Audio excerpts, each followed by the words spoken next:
Okay, hello everyone. Good evening or good morning, depending on where you are.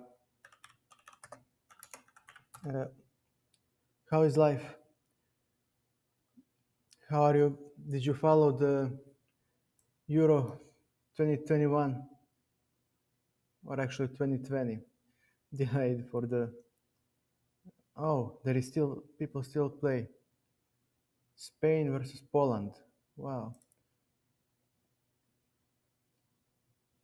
The- Okay. Well, they will finish quickly. I guess. Wow, Portugal lost to Germany.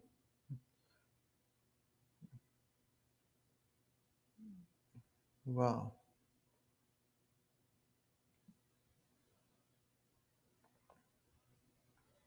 Okay.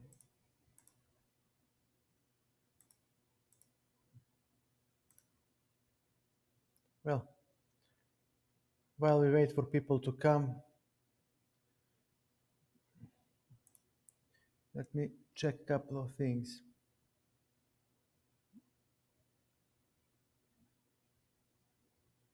Okay. Okay, so tonight I'm open to for everything. We can analyze your games, we can play, we can talk, we can do anything you want uh, until you tell me what to do, until you make a request in the chat. I'll play games to keep myself busy. And okay,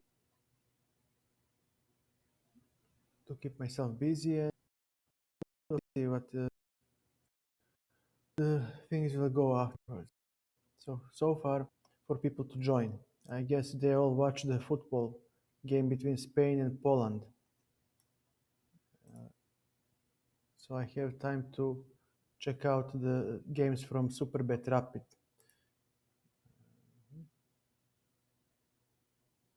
What's this?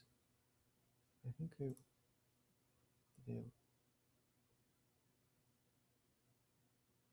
no, I have. Aha, this is against Rajab. Okay, I've seen these games. Mhm.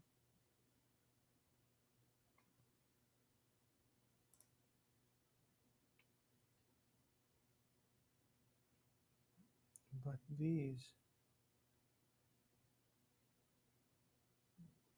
okay, I'll take a look some other time. Let's play a couple of games.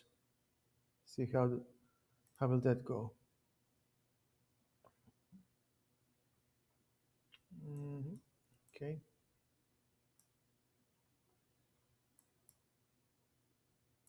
Very well. This is a Steinitz variation of the French defense. Okay, will castle. C4, B5. Uh-huh. I'm not gonna go into attack yet.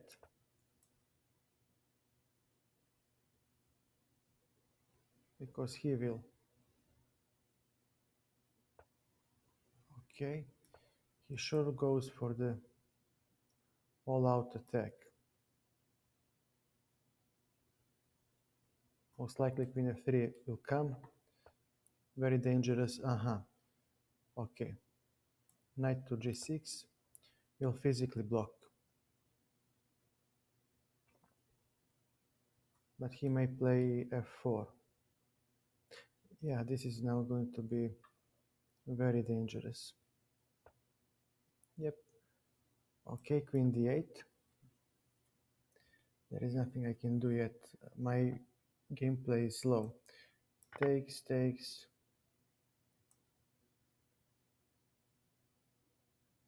Okay.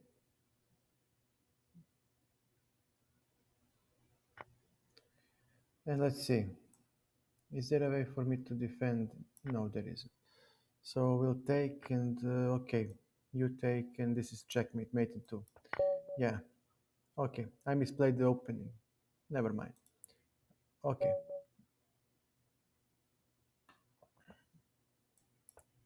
knight f6.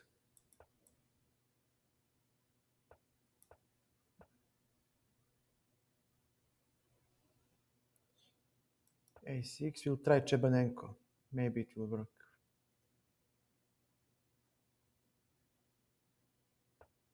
Bishop d3, b5. He most likely plays b3, yep, bishop g4. And we solved the main problems in the Queen's Gambit. Declined. Our queen side is not under attack.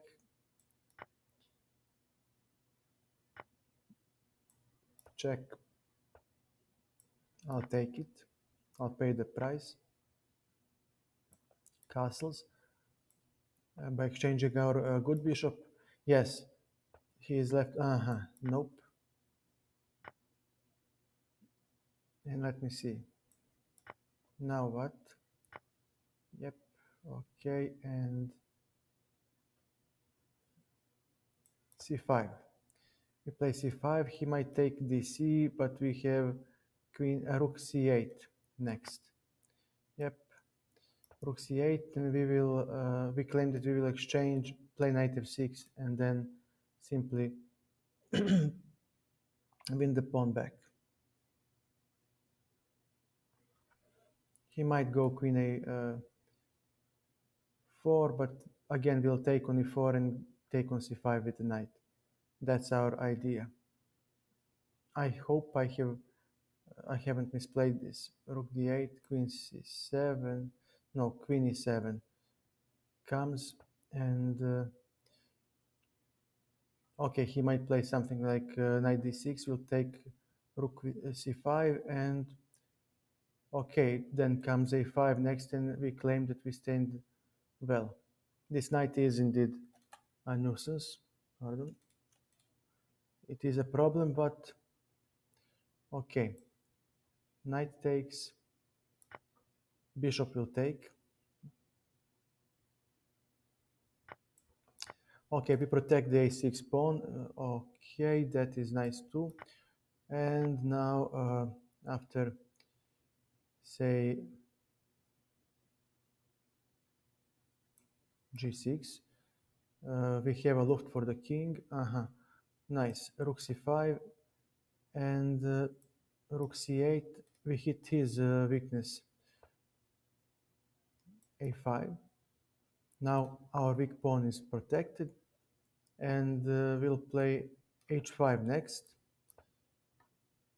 All of our weaknesses are protected, and now we need to generate some play. We are equal here. Everything is all right, but I would like to gain more. Queen c7, and to gain more, black needs to move the pawn. So we need to figure out how to do this. We need to play carefully. Queen f6.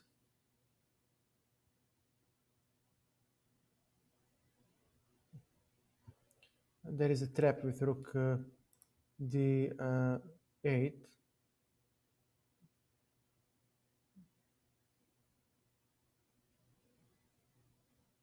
All right. That's not a problem at all. Queen e5. We'll exchange.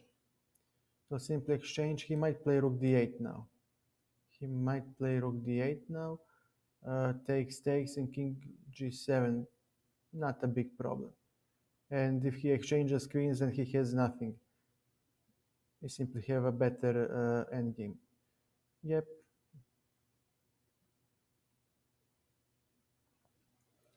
And what is your next move? Rook d8, and then he claims that he wins. Okay. So this guy is boring. He wants to make some stupid moves. Okay, king g7. No problem. He won't have f6 at his disposal. He might play a rook. Nice. So you are going to win this that way. Okay, we have rook on f8. and rook c7 can come next, and will eventually expel the queen. Let's see, queen c5. Let me see, does e5 work for us? It might. Okay, rook on e8. No, rook e6. No, we can play king g8 now. Rook d5 doesn't work, pardon. Doesn't work on account of queen takes d5, e takes d5, and I will catch the queen. So he has nothing at the moment. On the other hand, I might dare to play slightly riskier.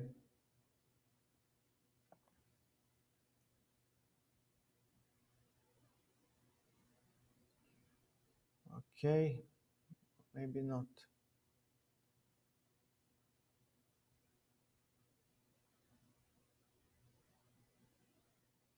Doesn't work, does it?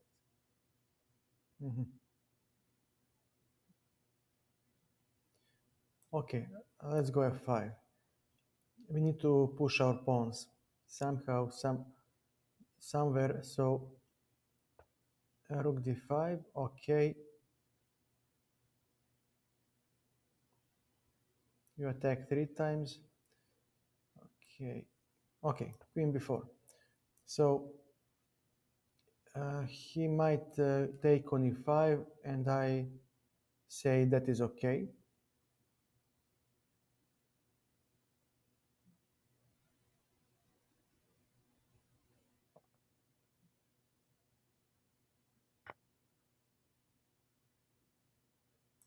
We'll take on e5. He'll take on e5, and now we deflect the rook, and actually this is a dead draw. Well, dead draw a bit harsh. The rook definitely is at the very least equal. So on rook e7 we have rook c2, and now after this move he cannot defend, and this is not a draw anymore. It just isn't. We have a passed pawn that will make problems for white.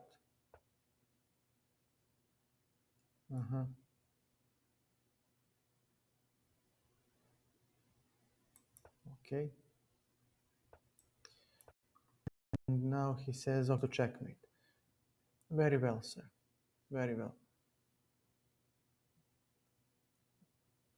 You want to checkmate, and what will I do? Nothing, right?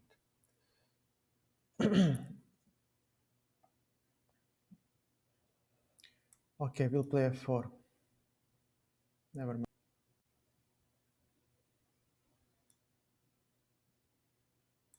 Takes.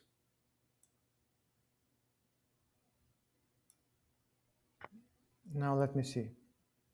Do I have intermediate move? No, I don't. He has rook f4. Very well. Okay.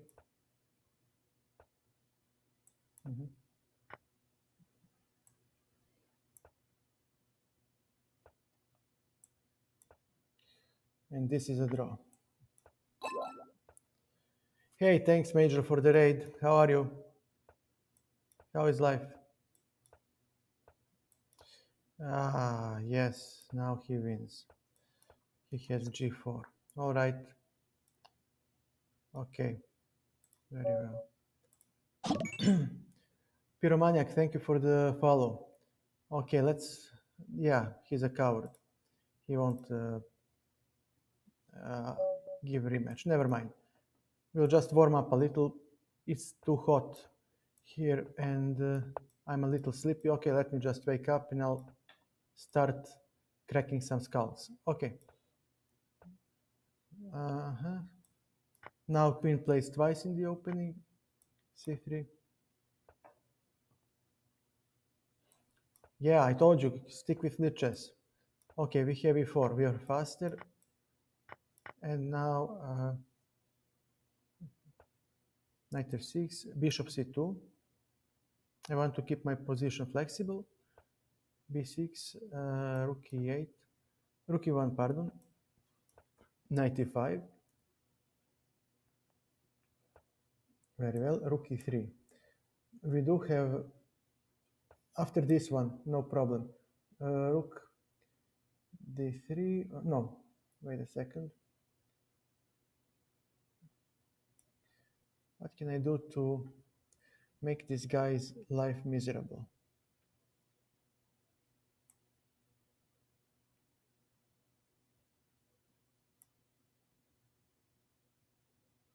Rook g3, he has c5. He has c5. No, I'll play knight to g4. Knight to g4, queen g4. Now we have a lot of pieces. Wow. Even this. All right. All right. Very well. Queen to h4. Rook comes to h3. Pardon. c5. Rook to d1. Does it work? No, there is no need for that. Let me see if rook e6 works. Bishop b3, bishop d5. No, it doesn't, not yet. Okay. We developed our pieces, we threaten on e6. He might play bishop d5 next. Most likely. Most likely bishop d5. That's what I would play.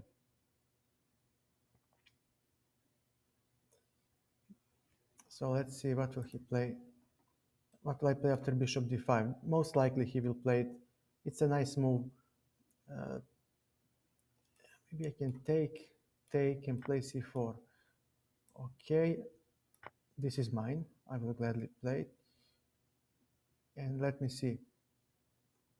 g2 might fall.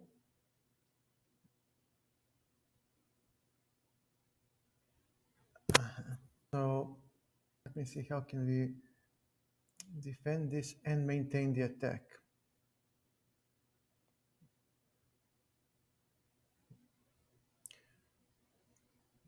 Queen g5, h6 won't work.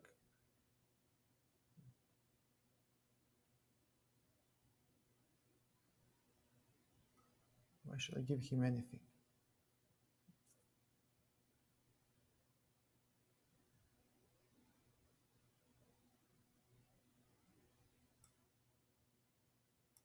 Queen g5. h6, we take with the rook. He would be pinned. Bishop b3 is a threat, creating a dangerous lineup. Yeah, rook e7. Now I'm threatening on g8. Let me see. Where do you go next?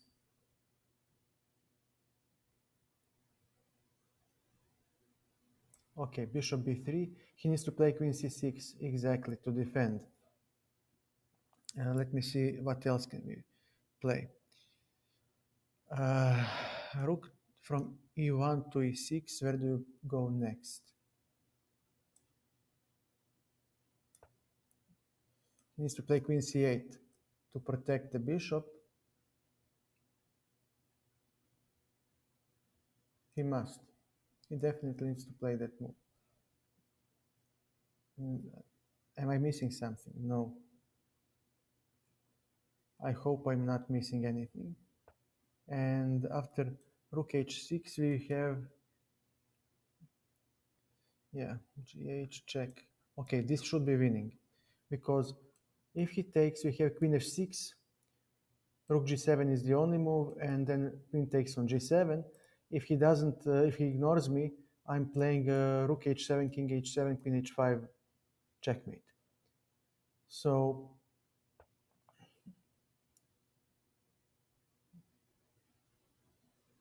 all right, I'll take, thank you. It's a fair exchange. Okay, takes. Why should I care? f3. make a luft for the king and convert the advantage. A3, h6. Okay, fair enough. We'll gain a tempo. And now we are here. We have enough time to convert. No, this is not gonna work, my friend. It's not. Of course, he doesn't want to resign. He wants to flag me. Very well. Takes. And now we just sack on g7 and play d7. His bishop cannot defend. So he needs to play bishop b5 most likely. But okay, he doesn't want to. Okay.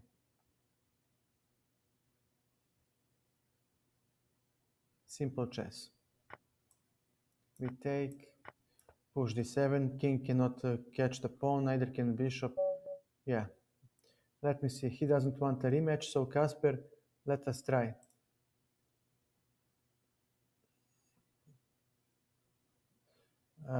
Let me just see this. Okay, I hope this is you. Go. Hey, ProBlades, how are you? Do you have any heat? 31 degrees Celsius here. Pyromaniac, sorry, I don't have Nightbot installed. I use Twitch Studio instead of OBS. And yeah, it's very rudimentary. So if you want to play, just tell me your nick on chess.com or Lichess and we'll play.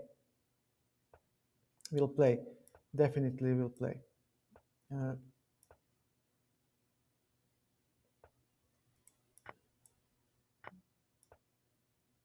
Okay. So he has e4. All right, sir, you need to give something.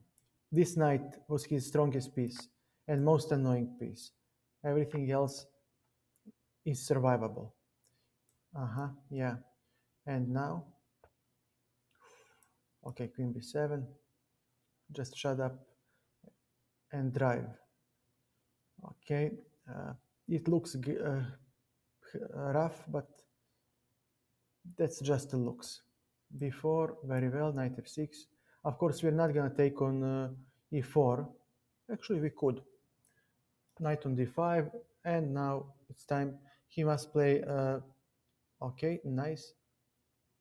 Bishop f6, we hit the d4 weakness. I would like to see what will he play next. Most likely bishop e5. Bishop e5 can come, bishop d6, rook f8. You still haven't solved the problem of the d4 pawn.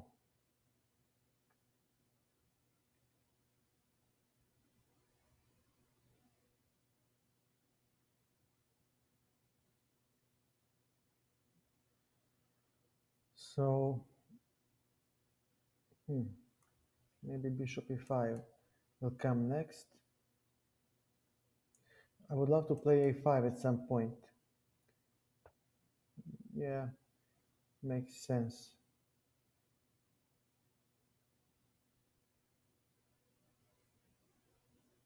But why should I develop his pieces? All right, I'll take it. No, not yet. Rook a8.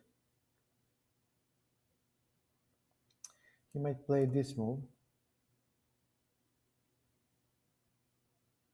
Bishop e4.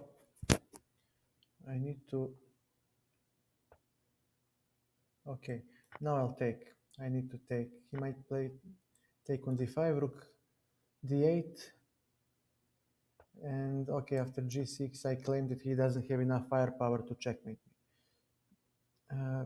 And we need to change our plan. Now the d file is open and I'm the first one to reach the d file. So he might play queen f3 to stop knight on c3. That's what I would do. Yep, a5. Now it's time to open up the game the best we can. So takes, rook a4. Of course, I'm just kidding. I'm not gonna hit on b4, but Okay, queen d7, we just maintain the pressure on the d file. Queen d5, now, okay, we'll take, and we take on b4, so he might play rook d6, of course.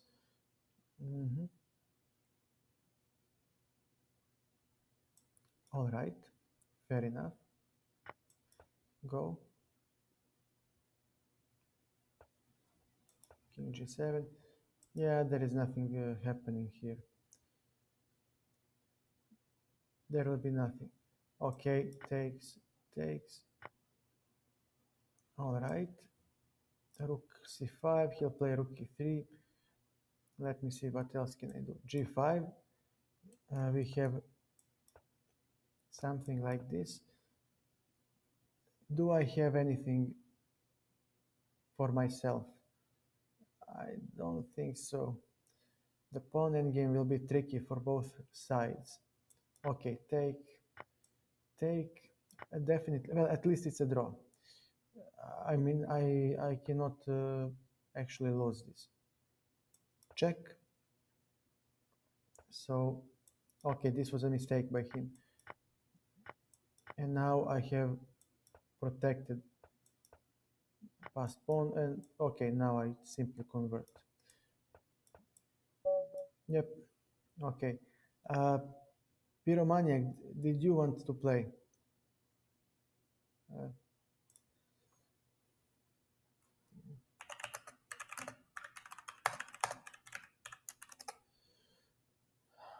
it seems that our friend is... You are getting much, much better.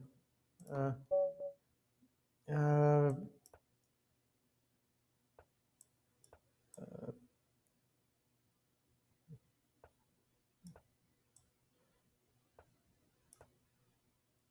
I'm not following you. Who? Card games.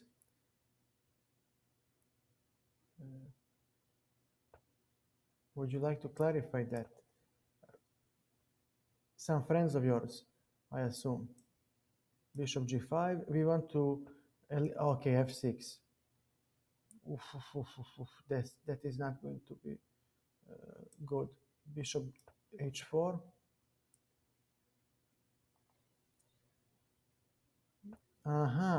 Shout out for your family. It's okay. I'm still there here. Don't worry. Okay. Bishop c4. He is slightly... Black is slightly behind in development. So we'll exploit this by exchanging queens. And now knight goes to e5. And he may not take because rook hangs on g5. We have knight f7 gaining the rook. So Pyromaniac, I'll wait for you, no problem.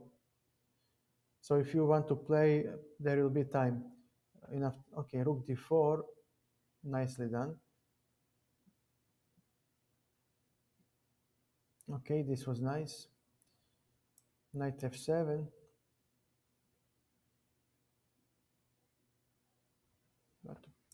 Okay, now let me see, how can I cannot. Bishop b3.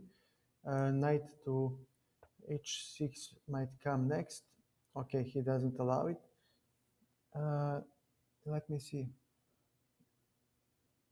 c3, knight.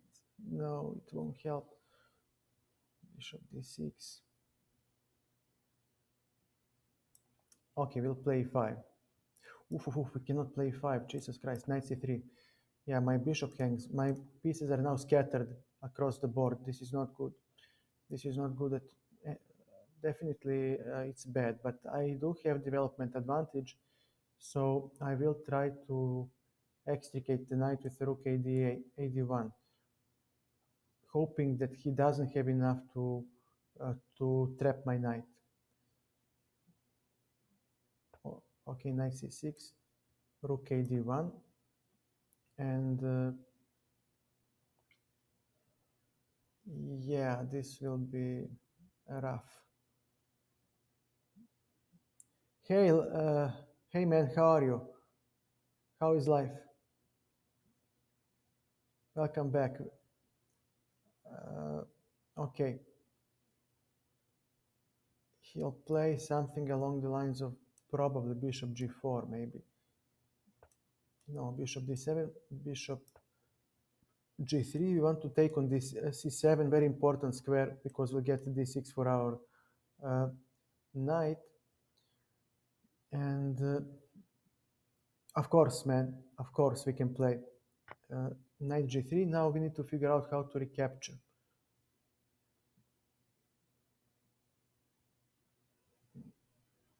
I'll take with this pawn.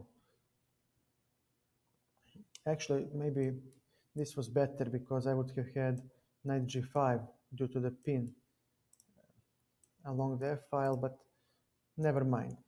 We are planning to play e5 next. e5.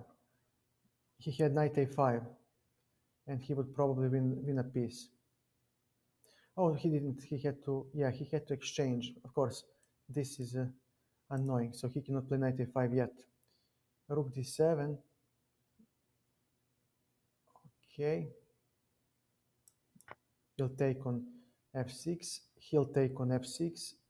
And our knight will now escape via, give me a second. You can go on lichess if you want. Wait a second. Mhm.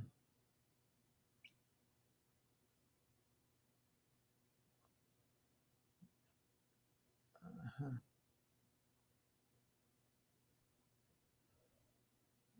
Okay, how do we make this work for us? Let me see. Then he has king g7. We have knight g8. Knight g8, hitting both rook and the bishop. No problem. Uh, no problem, we'll play. Okay, Pyromaniac asked first, so we'll play with him and then with Little Cripple. You really need to change your nick, man. It's really, well, not offensive, but it's derogatory. Okay, now we have everything we wanted. What will he play next?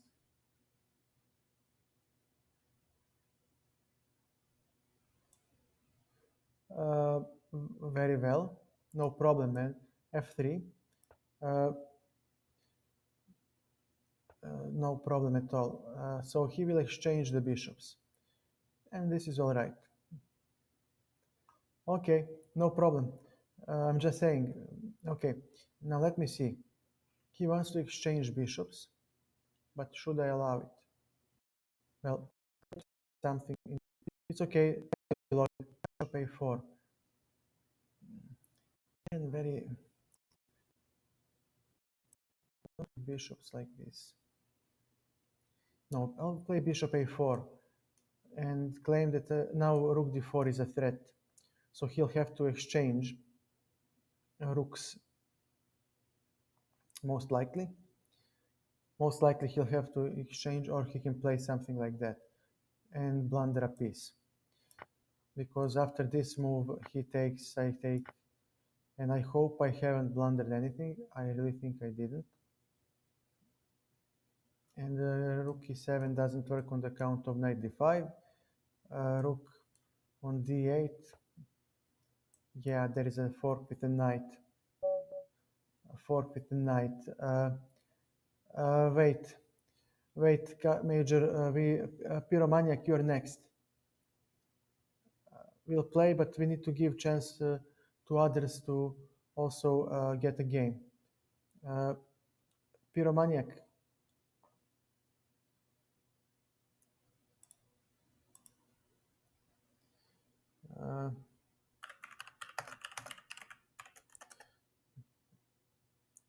Good games, man.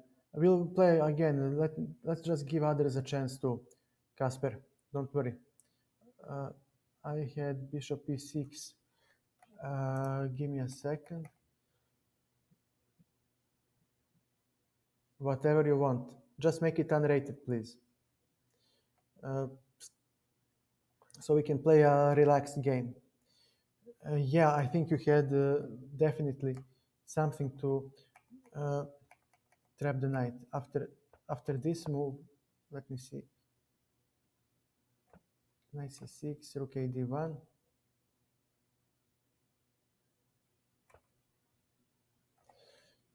Let me see. What does the board say? There has to be something to win this knight. Bishop d7, bishop. Okay. Knight to b5. Okay. Okay, we will analyze later. Okay. Uh, Go. Knight f3, knight f6.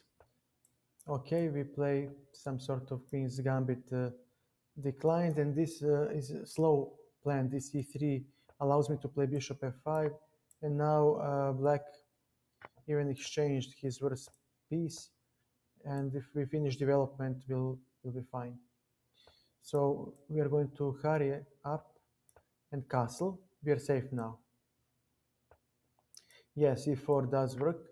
He does have some space advantage, but this is not enough. We have only two minor pieces on the board left, and we have enough pieces uh, to play on our side of the board. We are not constricted. After Pyroman, it's you. It's you. So we'll play a couple of games, and then we'll you'll get a chance. Maybe two games to give him a rematch. Knight g6. Uh, let's see what else can we play. G3, rook a d8.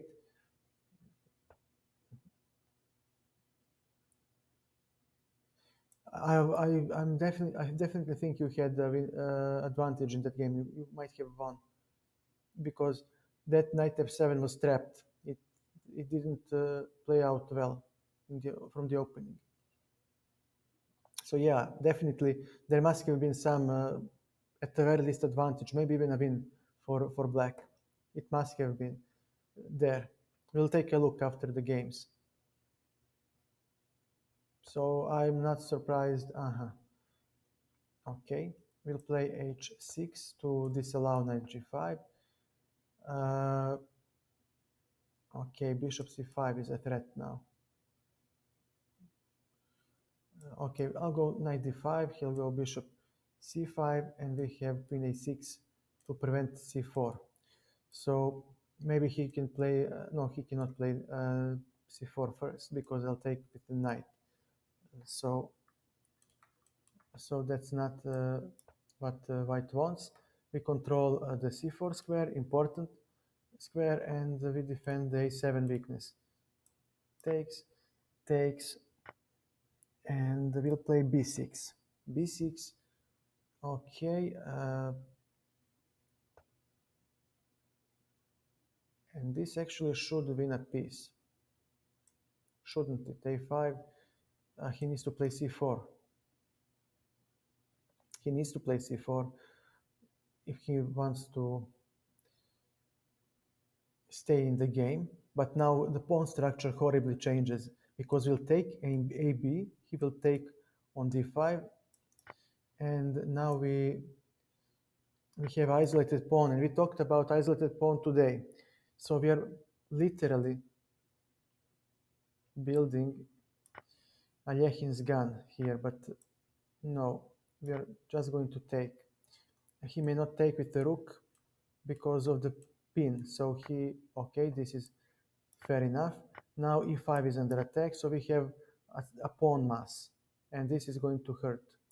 d4, oh my god, I blundered. I blundered because sometimes I just need to play like an idiot. c5 first, man, c5 first. These are basics, man. These are basics. Rook on e6. All right, king g6. He might try h5. or something like this. Rook behind the pawn. We talked about this.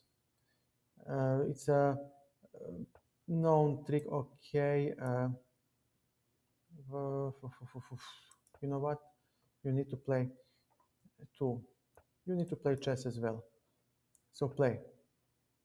Take, take. Nope.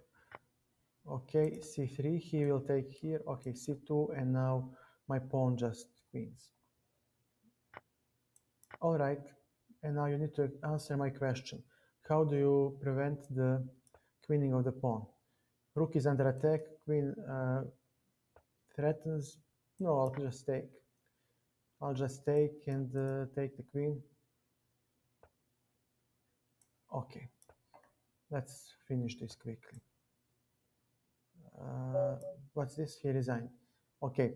I'll offer rematch. I'll offer a rematch. And then little, you are next. So prepare yourself. It seems that you did very, very well, man. Very, very well. I'm impressed. I'm impressed, actually. Very well played. Give me your account. I'll find you. I'll find you. We'll make a game and things will be fine. You don't have to bother.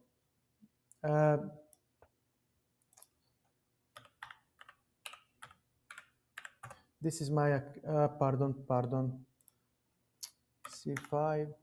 What is this? Bullshit.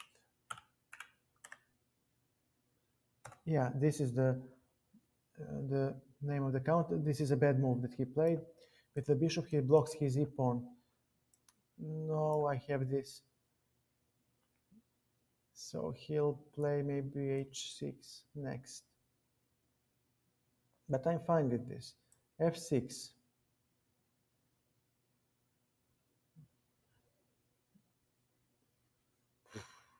Jesus Christ. People play everything these days.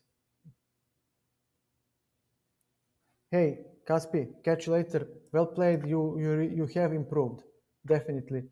So keep up the good work, and hopefully you will reach your goal. And if I recall correctly, that's 2000 FIDE ELO. Okay, let's see what can we play. Now all of a sudden I'm the one who is under pressure. What a joke. So he most likely plays rook g2, but then we have bishop g3, king f bishop g3, pardon. Okay, will help. Yeah, 2100. You're on a good path. Keep working. You'll be there. So now bishop f1 traps the rook. Queen d6. I will take it. And let me see. Will that rook go anywhere? No. Bishop f1. We get the exchange. Okay. Enjoy. Enjoy. And thank you for the raid and thank you for playing. Thank you for the games. Catch you later. Okay. h7 hangs. Okay, we'll play bishop d3. He might go knight b4. No, we'll take. And we'll play knight on d2. Castles. We finished development. We need to mobilize our army to the fullest. All right, that's it. Knight h4. We hit both king. Whatever you like, little. Whatever you like. It's entirely up to you. Okay, time to get some pieces. Playing, okay, king, this is practically an endgame, so king is a piece too. Let's activate the guy. Okay, where will he go with his rook? Nowhere. So I would like to exchange rooks. It's easier for me to fight. 1, 2, 3, 4, 5, 6, 7. 1, 2, 3, 4, 5, 6. That's an extra pawn on my plate. Okay. Then we'll play g4. And I'm playing rook h5, and then Then we can double on f5. Definitely useful. d5 hangs. And let me see. 2, 4, 6, 7, 2, 4, 6. Rook f6, g5, king g6, check, check, dc. This should be winning. This should be winning for white. g5, he'll play king g6, and now we just exchange everything and play one pawn endgame. It's really not such a hard endgame to win. We have a protected pass pawn. Actually, he needs to now give way. Nice. f5, king g7, and now my pawn just queens.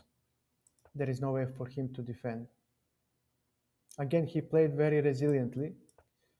He just blundered a couple of moves. Okay.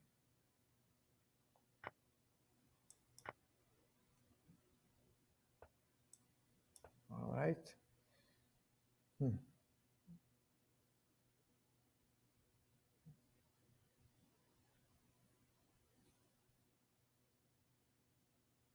I'll offer a draw. No problem. Yeah, the ELO rating gap is huge. Yeah, it's okay.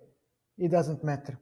We are here to have fun and to learn, to help each other. So you played really well, and my Lichess ELO currently is 2400. So it's actually double the difference, practically. Double the difference, and for double the difference, you played very resiliently and very solidly. So congrats to you. Really well played. Uh, let me see. Control C. Hey, Cripple, you found me. Great. Much more than 1200. If you prepare your openings and you work a little on the middle games, I believe you could reach at the very least. I think you could get 1700. I really think you could get there. You wouldn't need much to improve. Couple of basic pointers for the end games and solid opening, so you don't get into lost position out of the opening. I think you can get to 1700 in no time, at the very least. At the very least, because at that level, when you are beginning chess, it's about tactics. And bishop e6. Why does everybody play this move? It's not good move. It blocks the bishop and the pawn, so you will lose time to uh, develop. Definitely not my cup of tea.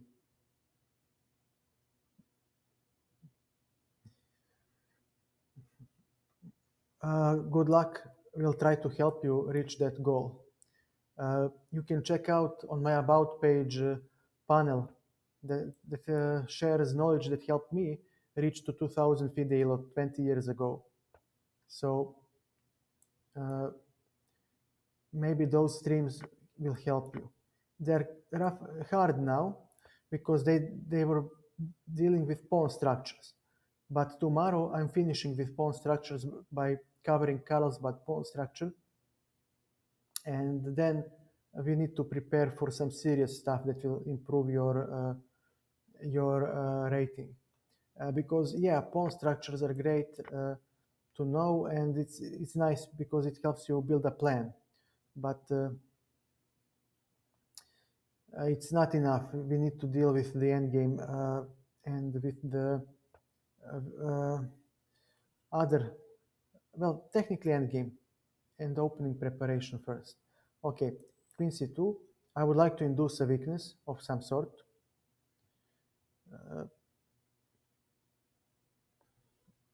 So he might play h6 or g6 to defend, maybe even f5, but I don't think f5 is such a good move.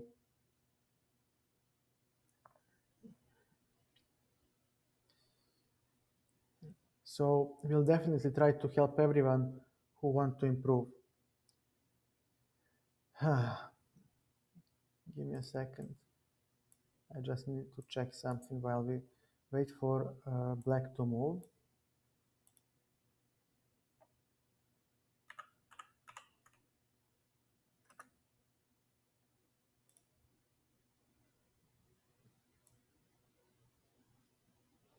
So the game finished.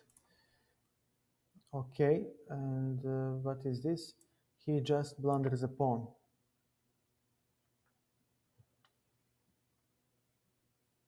Not good, not good. That queen g5 is really a poor move. So now he hopes to attack, but his bishop is blocked, so he cannot attack. And now he's lining up to f4, giving me tempo. Definitely f4 comes next after king h8. Bishop will move back, and then we slowly but surely introduce the last piece into the game, and we just, yeah, and we'll just continue with our attack, especially since his king is missing a crucial defender on h7 square. The problem with the, he blundered the queen. Yep, okay. Rook f3, rook h3, checkmate. So he will lose material here to defend. Actually, it's not a checkmate, pardon, I'm talking rubbish. Okay, knight f3, knight g5. Now that will be very hard to meet. Yeah, he blundered.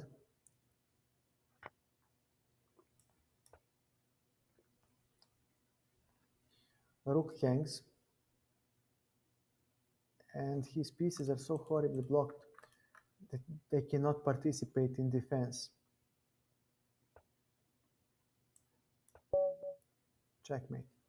Okay, we'll give him a rematch.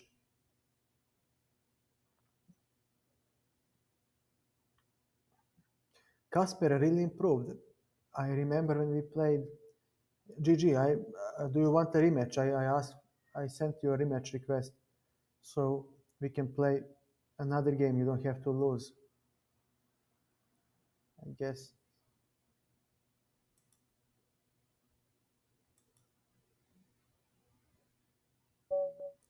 Okay. Everybody deserves a rematch. There is no point in being a coward and run away after you win one game. So you're white. You play first. Okay. Okay, man. d5. We play Queen's Gambit declined. Knight c3. Now this transposes into something else. 2000 FIDE ELO, yes. Yes. It was 20 years ago. I don't know. No, you're not. No, you're not. Trust me, because you must understand, I got that rating 20 years ago, roughly. 18, 17, something like that. Let's round it up to 20 years. Apart from that moment up to now, I have definitely improved a lot. And I played against the FIDE Masters and Inter Masters here on Lichess a couple of days ago, and I won some games. So definitely, I have more strength than he blundered the pawn. Actually, he didn't. He has knight g5 to return the pawn. So definitely, you're not only 900. I'm telling you, at least at least 1400, maybe 15. I don't know. It's the problem with rating is that it's not accurate. It's just made for people to boast and show that to their mom. It's not good because, for example, I have intermaster, maybe even grandmaster knowledge for some positions, and yet I play some positions like a 900 elo patzer. So, what does that mean? Am I a weak intermaster or a strong patzer?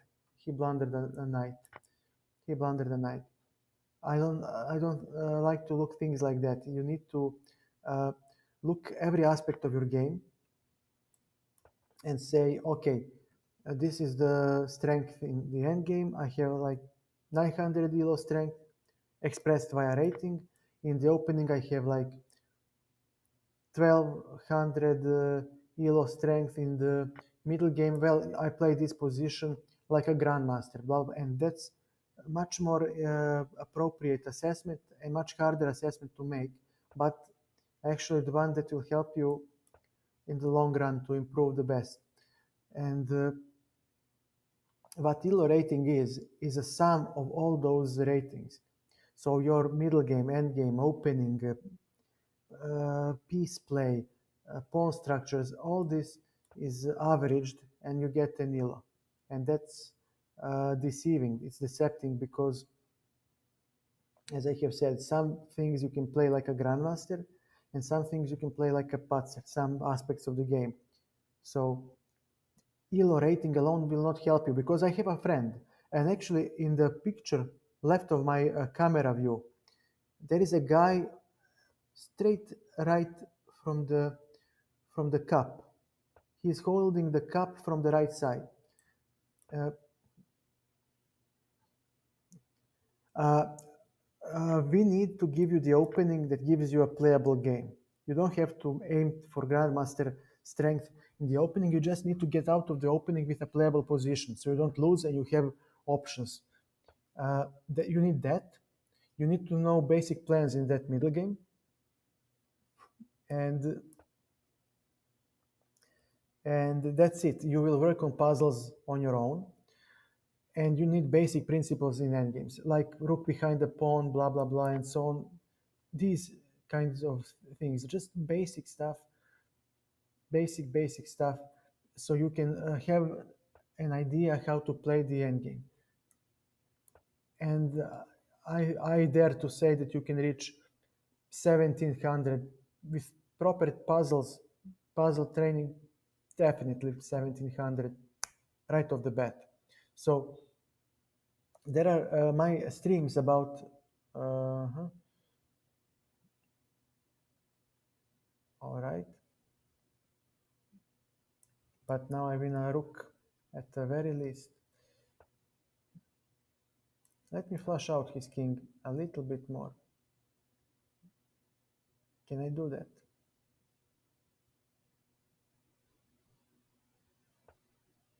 Okay, and we'll take the rook. He blundered a lot and now he's losing. It's okay. It happens. And once you okay, I'll offer him a draw. There is no, he just blundered a lot, and there is no point in losing the game. Yeah, yeah, okay. Little man, well played, but you blunder a lot. GG, you blunder a lot, and that is remedied with tactical play, with tactical skill. So no, you're not awful. Don't say that. You're good. You're just not good enough yet. You will get there. You found a new friend. You found somebody who is willing to help you if you are interested. So keep your chin up, as they say in England. Don't lament, do not despair, and have fun, relax. You'll learn. You'll learn. Uh, you'll see exactly how. Give me a second, please. Yeah. Let me just pause the game. This stream. Okay. So on the page, you click on the about. Here it is. I have highlighted it. On my about page, there is this panel. And here you will have, there are already some streams that I made that helps you. They share the knowledge that helped me reach 2000 FIDE ELO. Here is a link. Let me highlight it. So if you go to FIDE, sorry, my internet is slow. Let me turn this off a little. Jesus Christ, man. This is my FIDE rating, 2000 FIDE ELO. 18 years ago. Let me see. Hey, thank you for the games. Oh man. Yeah, January 2004. And there are some games available. Let me see. What is this? It's 2003. And they must have entered the results in uh, January 2004. But yeah, I remember because this is the only rated tournament that I have played. And yeah, uh, 2000. No, I haven't managed to watch the Euros. Sorry. Uh, I would like to manage to watch, but I have too many obligations in my private life, and this series from 0 to 2000 FIDE will take a lot. I do invest a lot of strength to prepare them. So far, we have had 6 streams, and today we had 7 that lasted 6.5 hours. So I really want to share that knowledge that helped me reach that 2000 FIDE ELO. You have materials with short guides here. Again, it's linked. Here is the link.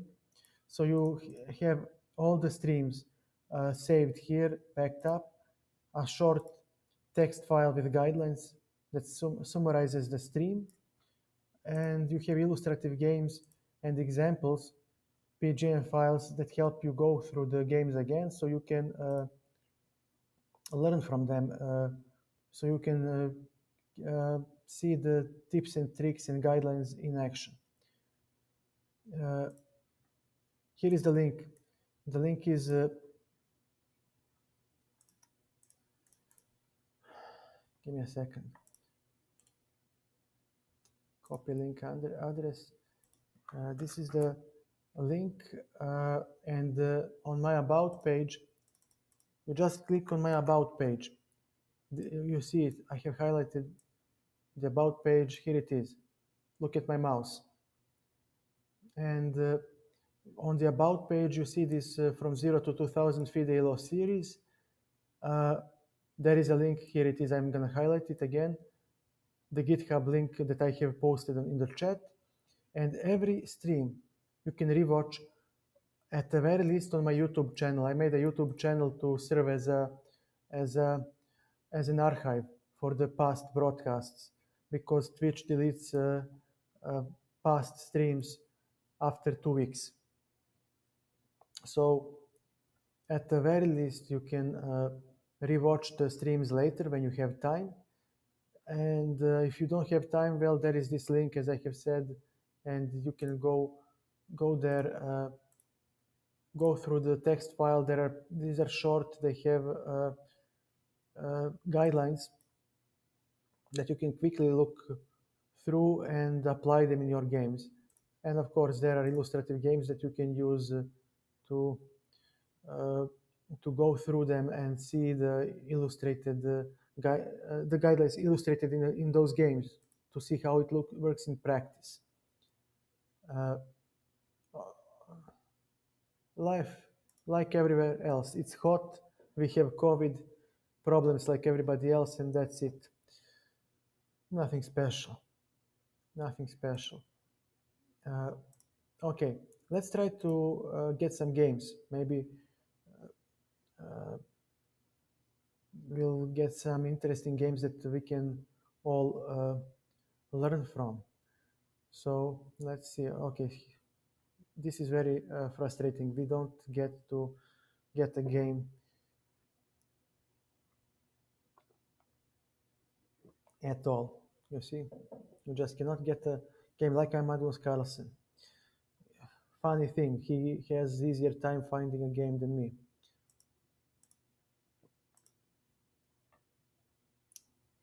And there you go. Stuck here, waiting for for a game. Okay, let me just take a look. apart from the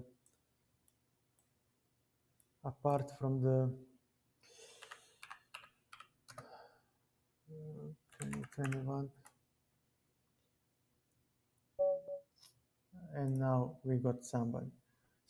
Okay, 2600. Oh, this guy gonna have fun. E4 will play d5. I'll try Scandinavian. It's a rare opening to meet at this level of play. Maybe he won't know how to meet it. Definitely my French is not good for his level. Okay, c6. a3 is not the best move. So, okay, he wasted a tempo. Now we need to quickly castle and we should stand well. Castles, okay.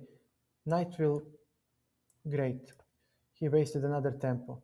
He played passively and black is now almost equal in this position. So let's see, he might go for knight h4, but it doesn't really matter that much. I mean, okay, fair enough. Yeah, you'll get the bishop. I'll give you the bishop.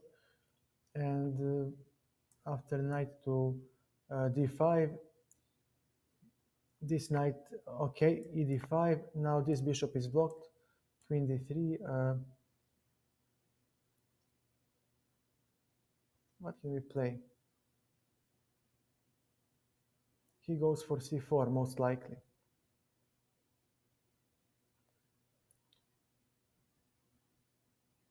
No, I'm not gonna allow it. Rook f8. Okay, I mean, okay, bishop f6. d4 is will be under pressure. His rook is under attack. So let's see, he might play c3 next. Most likely c3 comes next.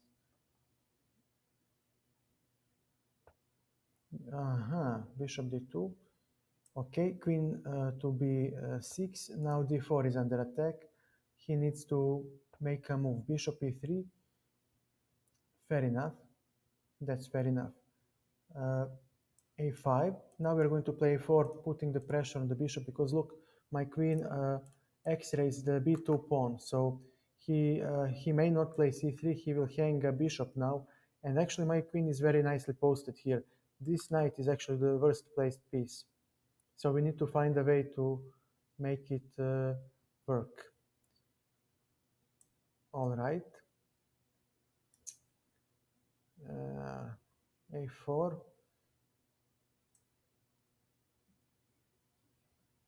Not good. This is not good. All right. Let's see. Queen to a6. We are pinning the c pawn. He may not play cd5. Not yet. Knight to b6. Now if he takes, we take with the knight and we claim that well, actually I don't have to take with the knight. Why should I give him a good knight? Okay, c5. This is not a bad move for us. Now his bishop is standing poorly. And we have knight f8, knight e6 hitting the d4 pawn again. So definitely something for white to worry about. We might even play rook e4. Queen d2, knight e6. So he wants to play bishop d3. And I'm not gonna screw around. You know what? I'm not gonna screw around. I'm gonna evacuate the queen. Yeah, now he goes for b4. b6. b4, I'll take. Definitely, it's going to be a complex battle. So we have queen to a5. We are pinning the queen. Nothing happens bad yet. But okay, let's see how will he continue the game. We have maybe rook d1 with c5 and d4. d4, bishop d4, knight d4.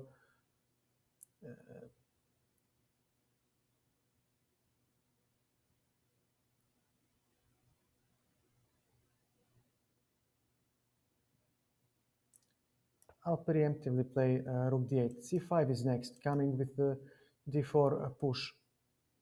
So his pieces are slightly awkward, but nothing to worry about yet. c5, dc5, d4. He may not take it. So it's he has rook b5.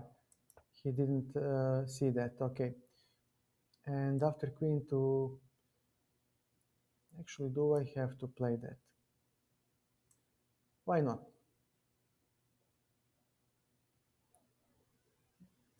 Queen c5. He might play rook b5 next. Most likely he'll play that move. So it's sharp now.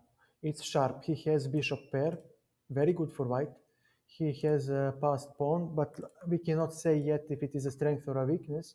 His king is actually slightly weak because this f4 pawn is a weakness, and it revealed the white king because now all these squares are poorly protected. Let me see. Okay.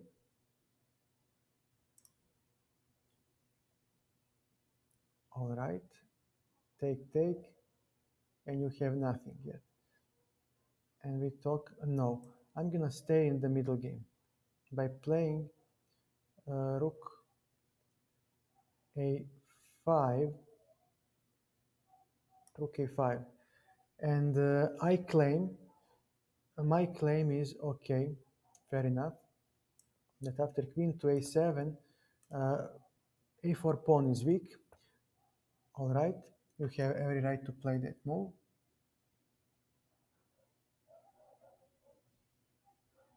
And after rook c5, how does he play?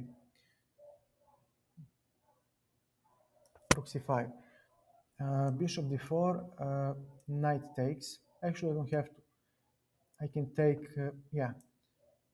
Now I'm going to exchange a pair of pieces, and let's see. On queen to b8, now f4 creaks. And this has to induce a weakness, maybe g3, but then his king will be really weak. So we would like to exchange as many pieces as possible to exploit this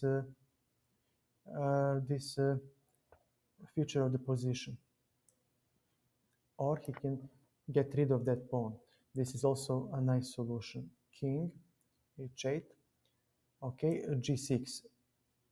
I have an extra pawn. I like my position. He made a blunder. Bishop g5. It's not going to be easy for my opponent now. Let's see. What does he play next? Queen g5. Takes. All right. But I don't have to exchange. I can go to e5. And although he claims that everything is protected, okay, I'll take it. Here, I need to exchange a couple of pieces. Go. g5, he might go g3, yep, okay. d3, d2, give me a second. King g7, he'll play rook d8, most likely, and win the game. All right.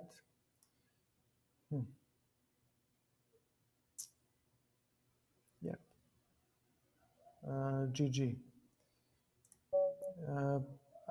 GG, I'm in time trouble. It's the time trouble why I lost. But very good game. Very good game by my opponent. 2600. He is good. c5, c3, bishop d3. Oh, imprecise move. I shouldn't have played that move. Knight b d2 maybe was better. Uh,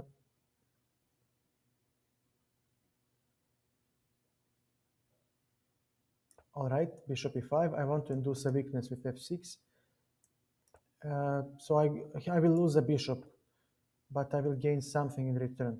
Bishop on c2. So after he takes hg, we will hit the, let me use a different color. We will hit twice on the h7, which will cause him a tempo. And let me see, what else can we play? Okay, I'll take on e5. I don't think he played well this position.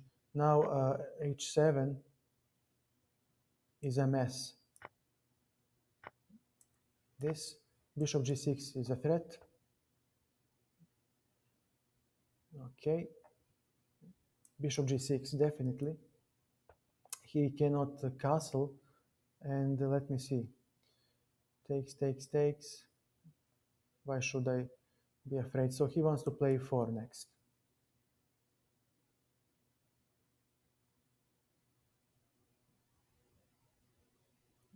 All right. We want to play 4 next, and then what?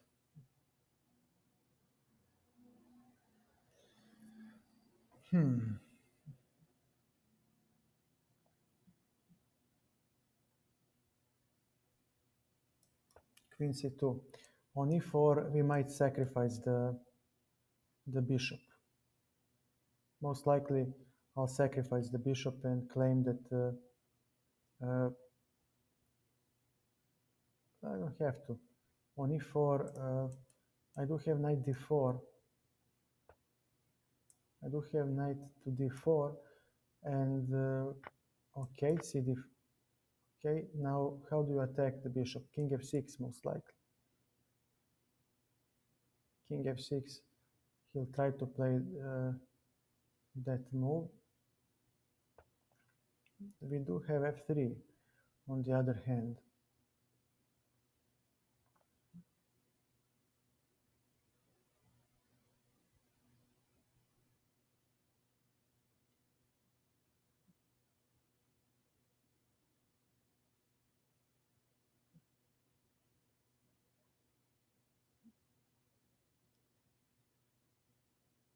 f3, bishop 5.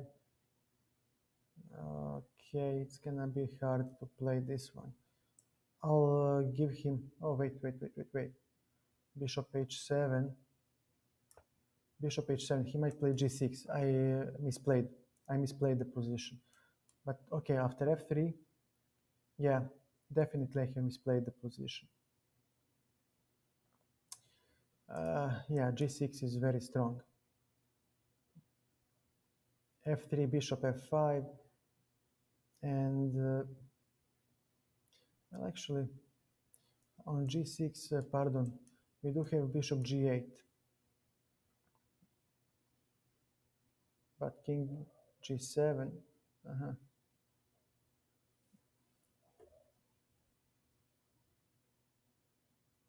No, I'm not. Definitely not. I don't think so. Okay, knight to c3. So he most likely plays something, yeah, like this. Okay, it's time to. Okay, I will play this move. Okay, you can. Oh man, he. Okay, the queen goes. All right, bishop to d5. So I don't know what will he play next, but I'm a rook down. So it's not gonna be pretty. Definitely not a pretty sight.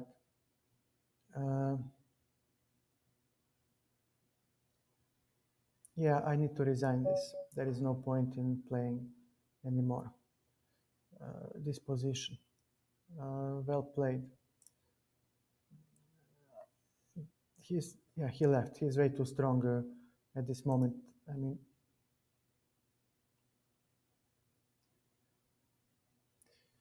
Oh my God, this guy is an Intermaster. Wow. 24 FIDE rating. Okay. Let me just take a look.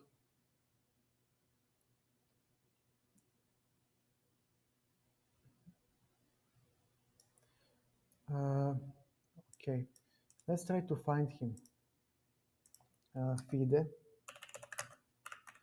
in list.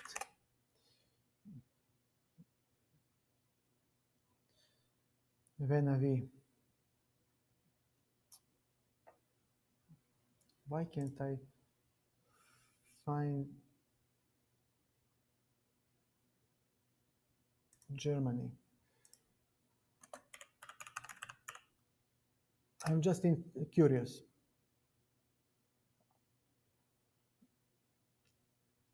I cannot find the guy. Nevertheless, never mind. It's okay. Screw it. All right. This guy was good. I can see that. Okay. So he was good. This guy is an Intermaster. Definitely, he just hadn't placed anything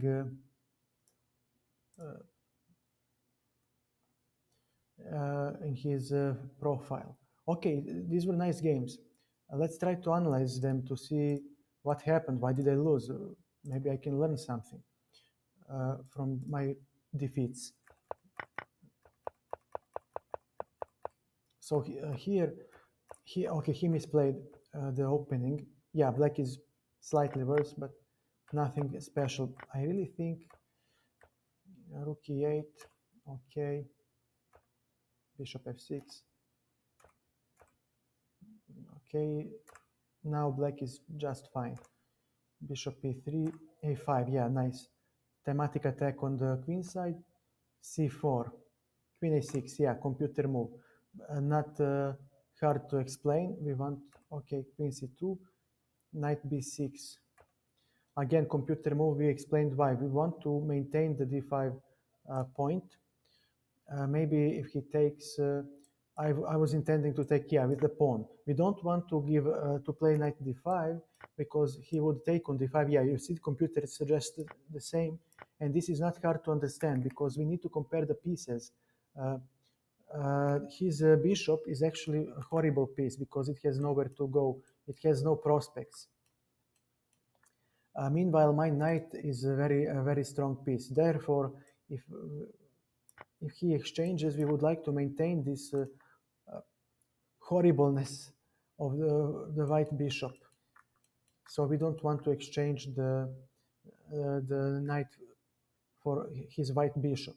Also, our black bishop does something useful by hitting the d4 pawn, while his bishop is also weak. Furthermore, we would gain open c file. His queen is badly posted, so she would get hit. We would develop our worst piece with a tempo. So no, he didn't correctly develop exchange on d5. He played c5, computer move, logical move. He wants to clamp down on the queen side and exploit this weakness of a5 and this backward b6 pawn. I was contemplating a4, but I didn't like uh, this move where I give him a pawn. I didn't like it. So I decided to play,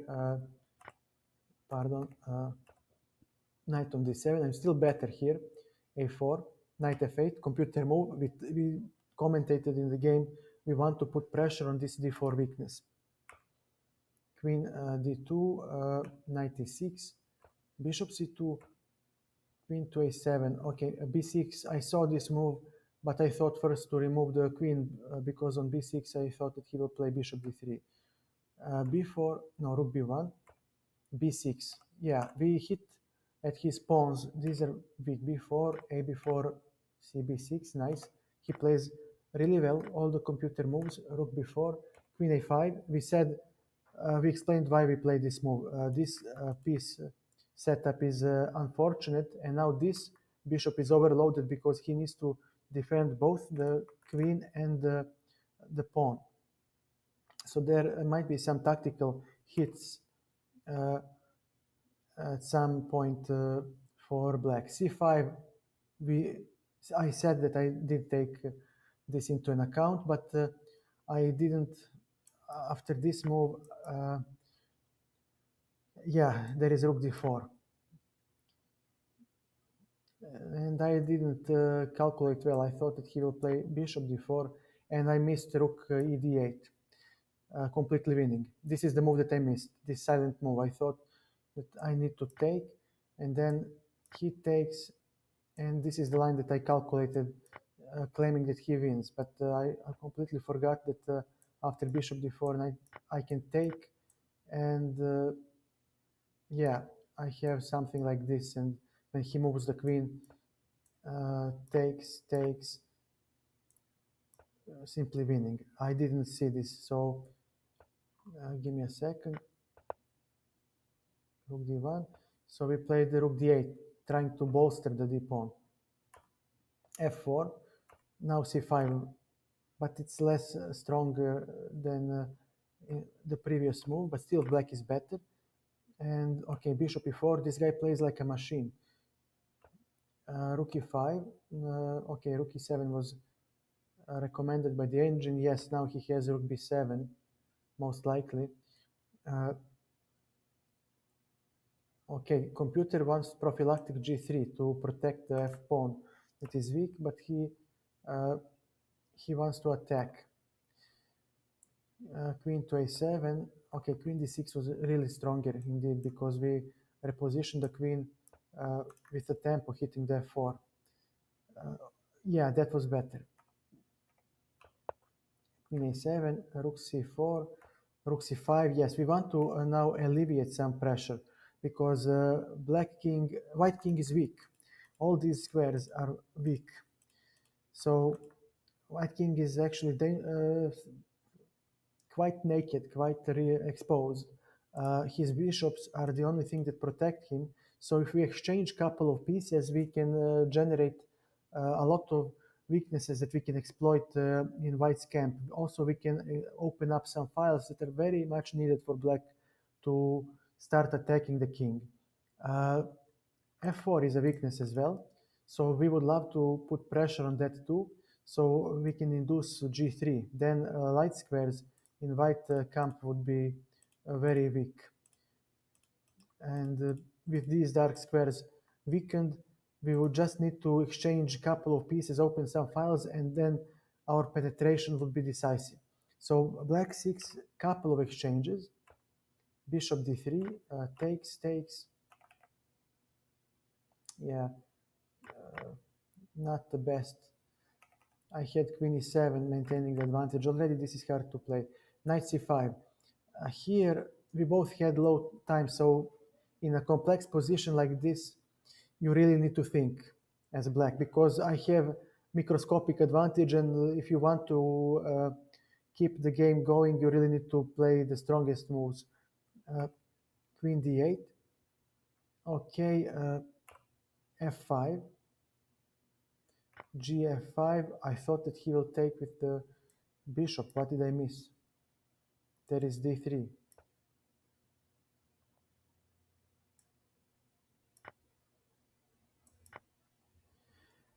And still a complex position. Yes, I'm better, but my king is also exposed.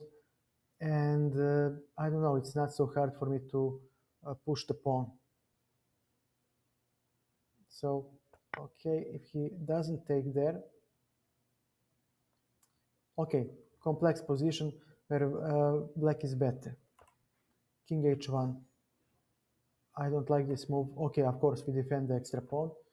King g1. He has no play here. Bishop g5, of course, good move. Queen b4. And here you need to think how to find the play. It's very important to find a counter play, and I couldn't because I had only 1 minute.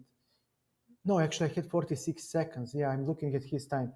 I had 46 seconds, so it was hard to play. Queen e5, I still think it's a good move. And here, rook d5 maybe was better. Maybe rook d5. Queen e8, king g7. And okay, rook c8. Yeah, slow, but we want to keep the heavy pieces on the board. So yeah, I would have had to exchange, and this is not something that I was hoping for. Yeah, my advantage evaporates, but because when you have a passed pawn, you don't want to keep minor pieces on the board. You want to keep the heavy pieces on the board because heavy pieces are the worst blockaders of the passed pawns. So, okay, I would have made any precision, definitely. So I took, because already here I had 30 seconds. Yeah, bishop e3, now it's completely equal. Knight f4 was the move. And I saw that move, but I couldn't calculate with 30 seconds on the clock. It's just too complex for me. Takes.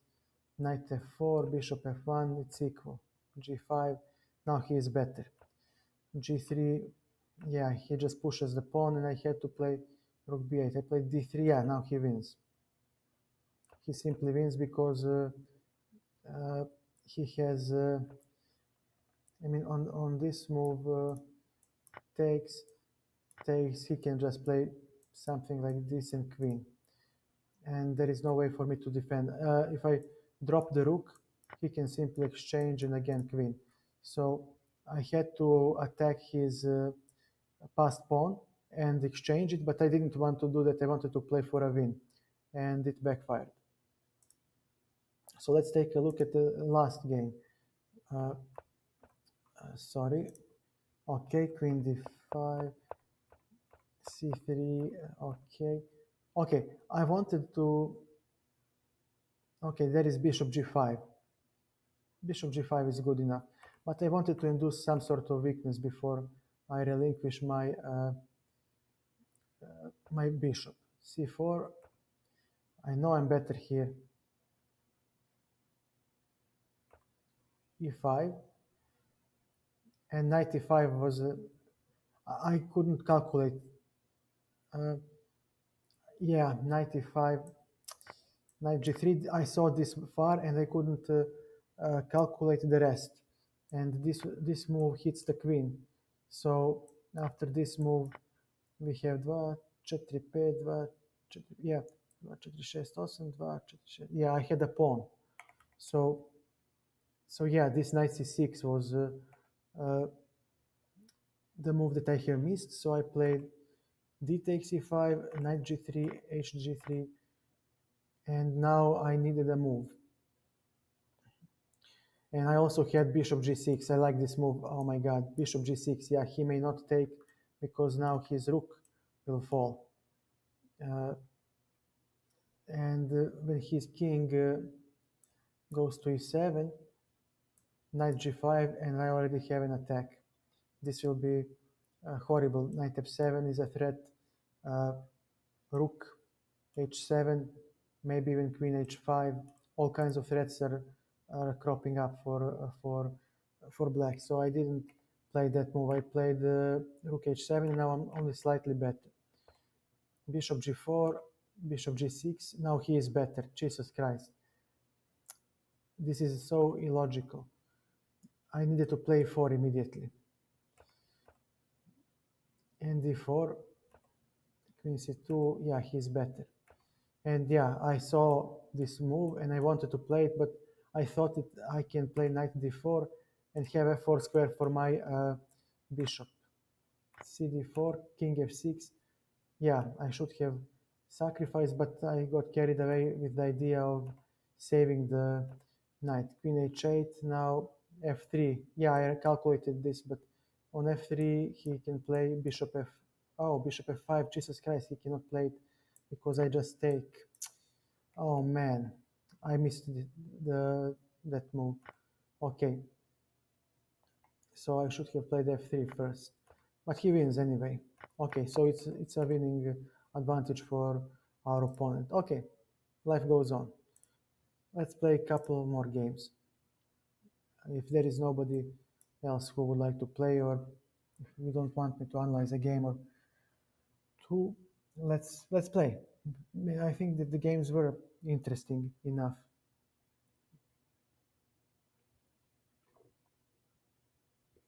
He sure played well. E4, let's play d5. Uh, let's stick with the Scandinavian tonight. As long as it works, I have no problems playing it.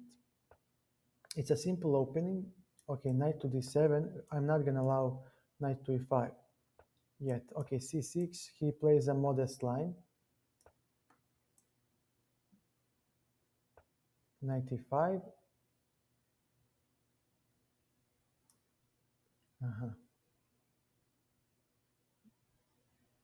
Okay, bishop e7. He might try some g4 shenanigans, but it won't work on the account of knight e5.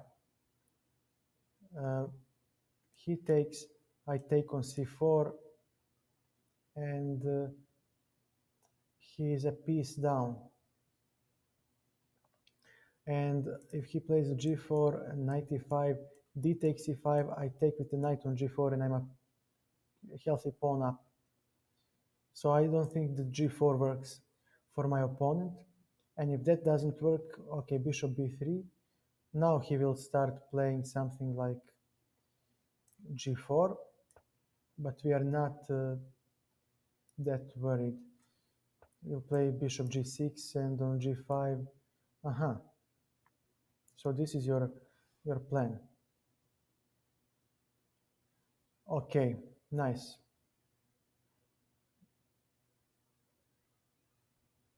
And on h5, what do you have? bc3, queen c3.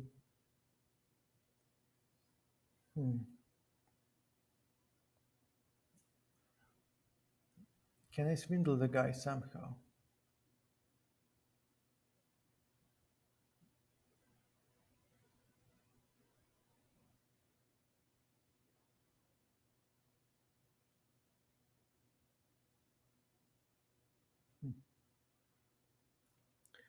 How can I swindle our opponent?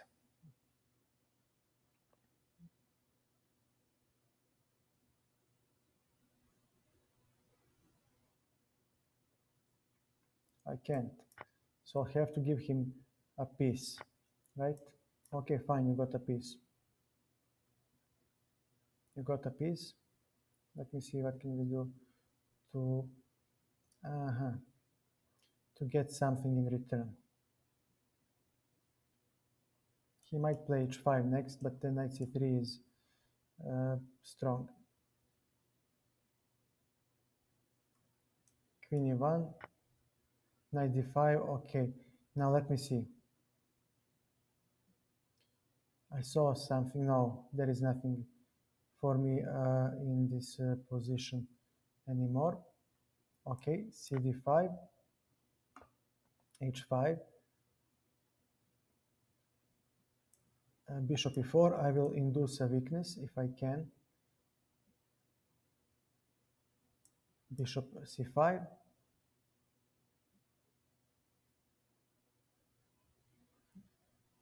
Let me see what can I do to complicate matters.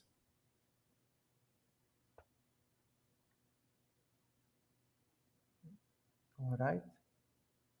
Bishop g6. He'll take. I'll take, and okay, we'll have some sort of compensation via a file, maybe. Maybe. He'll play c3 next and reroute the bishop.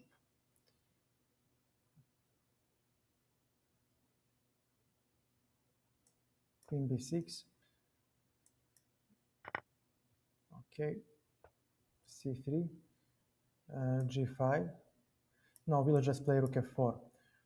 And okay, his bishop is blocked by my pawn mass on the white squares. So if I make a bind on the light squares, this bishop won't be so strong.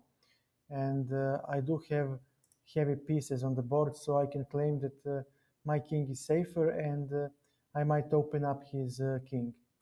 So he might play queen f2 next. No, he won't play that. He'll play rook d4. Okay. Rook d4 makes sense. Queen f2 and then rook d4 again. We will try to generate some chances. b5.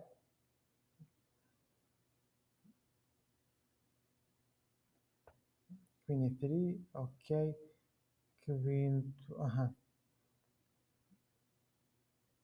How can we make our opponent suffer? We cannot, not yet.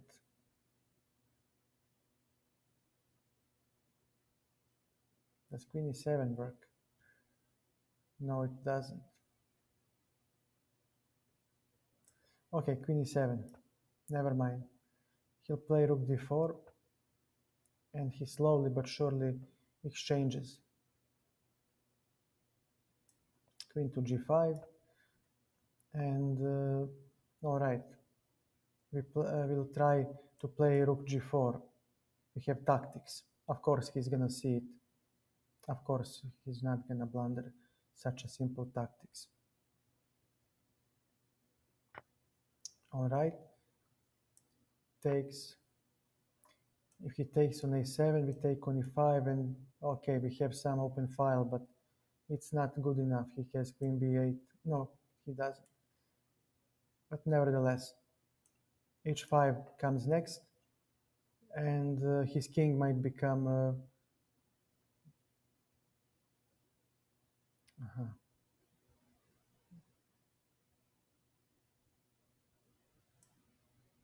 definitely h5.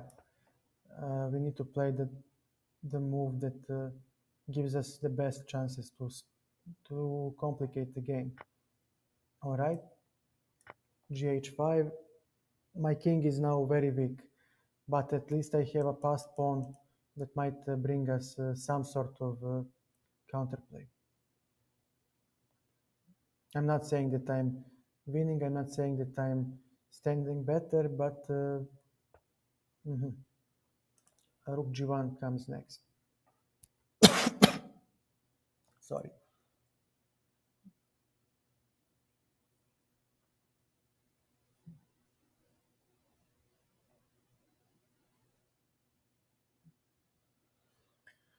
So how do we generate more play for ourselves?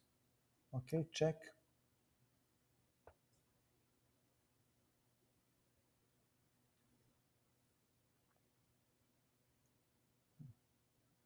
What else can we play? Not much. Can we? This bishop will kill us. Okay, d4. I need to do something. His king is in the open, so we might have some chances of exploiting it. Okay.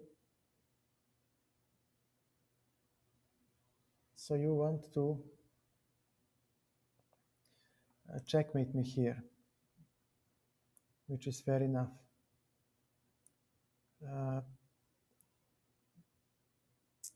How do I? Okay, understood. Queen g5. No, I'll take it. I'll take it. Oh, yeah, okay. He doesn't have queen d8 yet. All right. Bishop g6. King f8. Yeah, now he's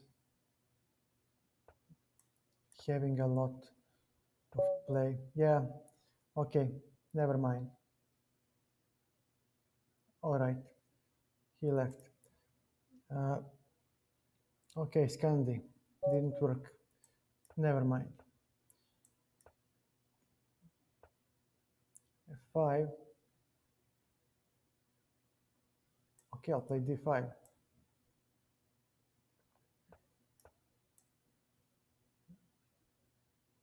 And now I claim that your pieces are horrible. Bishop g5. Bishop e3.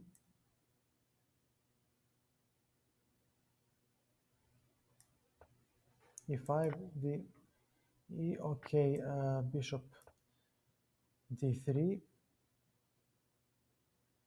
castles, knight e5. All right, knight on d5, you take, I take, and we claim what? Nothing really.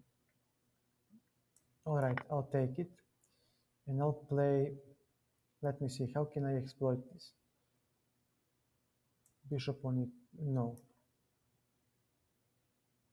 Can I play e4 next? I really should. e4. f4, we have knight on d5, putting pressure on f6. So, okay, you'll take, great for you. And we do have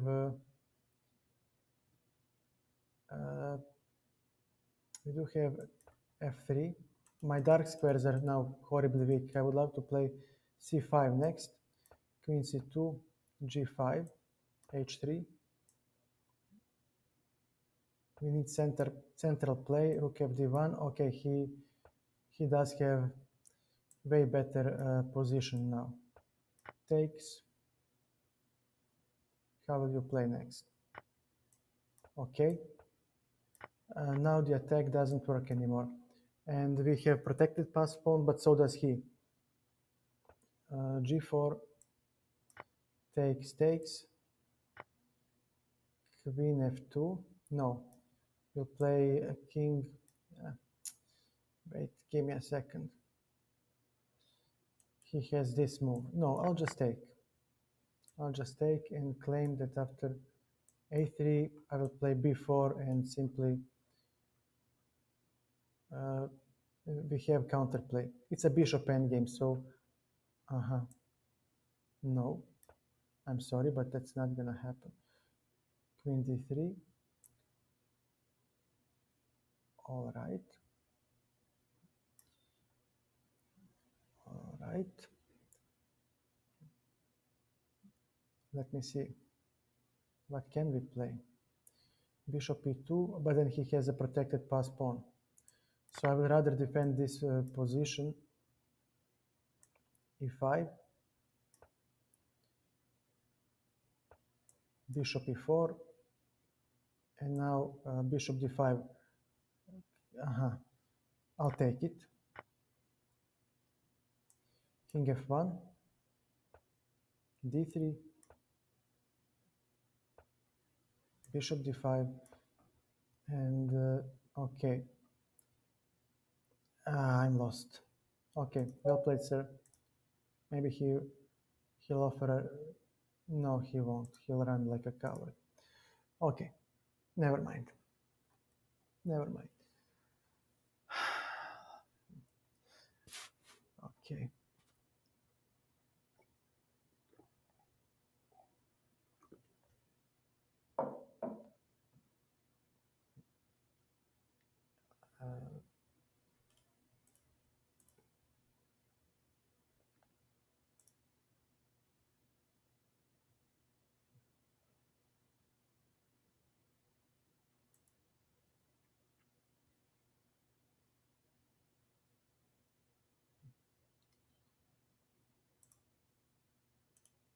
Give me a second.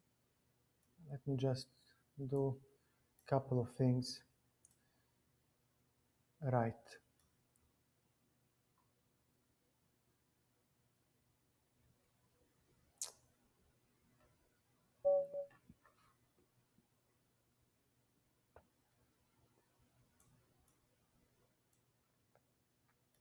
e4, let's try e6.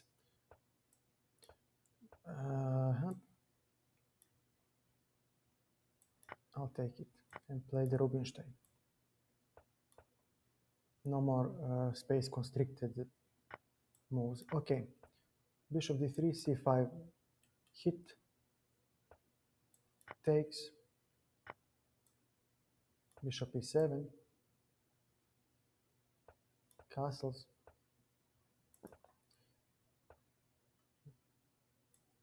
e5.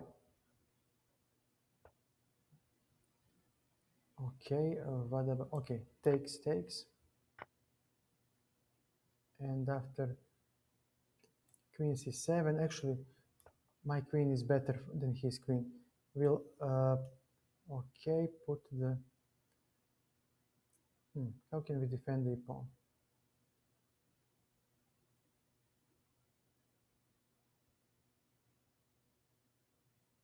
Knight on d5.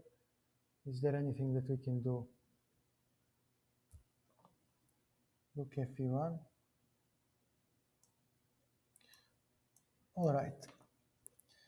I know that we can sacrifice a pawn here.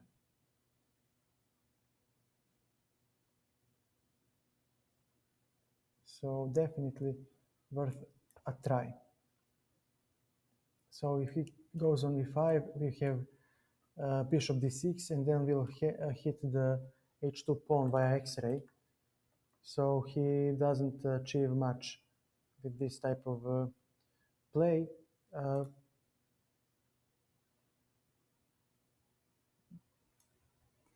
Where are those people? Followers. This is what I want. Follow the guy, follow the guy. No, follow the guy. Follow the guy.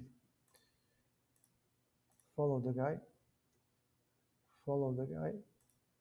Follow the guy. Good. This is what I wanted. Okay. It's my opponent's turn to play. And here is the deal.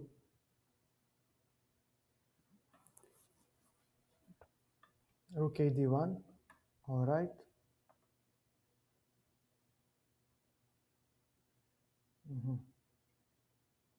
Okay, I'll take it.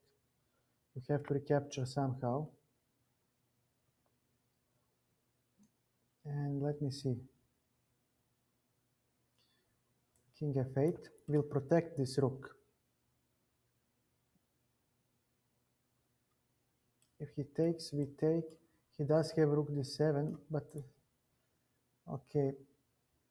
Let me see what else can we play. e4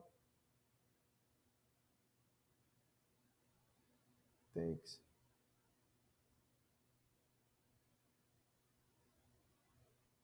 Not gonna go well, huh? All right, queen b6.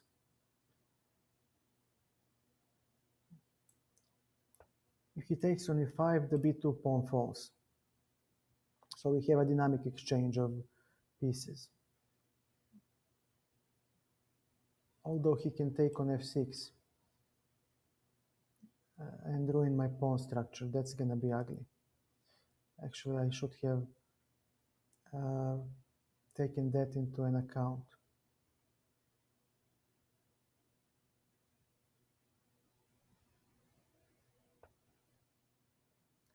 Queen c5, now, pardon. Oh, damn. All right. Bishop on d8. He misplayed, and so have I. We both misplayed the position. I have better time though, because he's the one pressing for a win. So it's not gonna be so simple for him. Queen e3.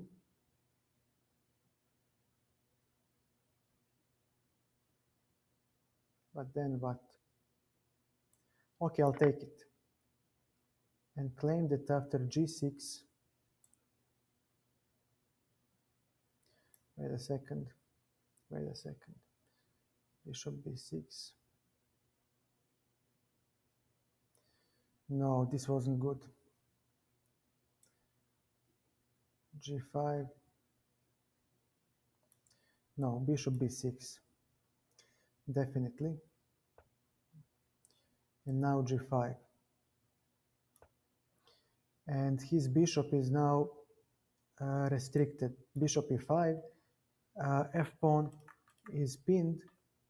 We have knight h5 hitting the bishop, and we'll play the opposite colored bishop endgame. Knight to h5. Now we threaten to take the bishop. Bishop must get out. Maybe he'll take like this. No, he won't. All right, can I take the pawn? I could. And I should. He may not take, like this because of bishop f2 hitting both the h4 and the rook.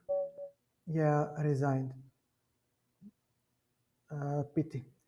he stood better the whole time.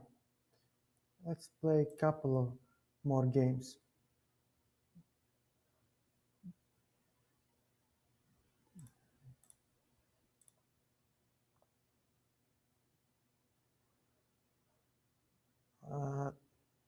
Let's see.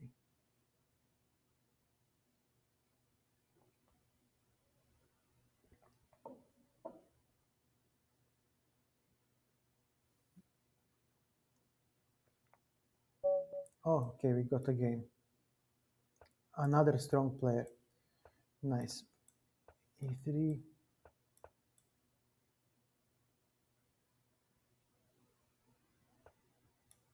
C3.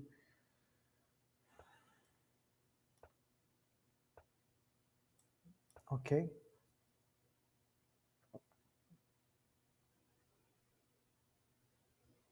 And what do you play now? He needs to, okay, declare his intentions in the center of the board.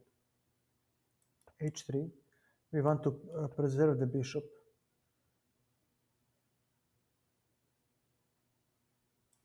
Queen to E2.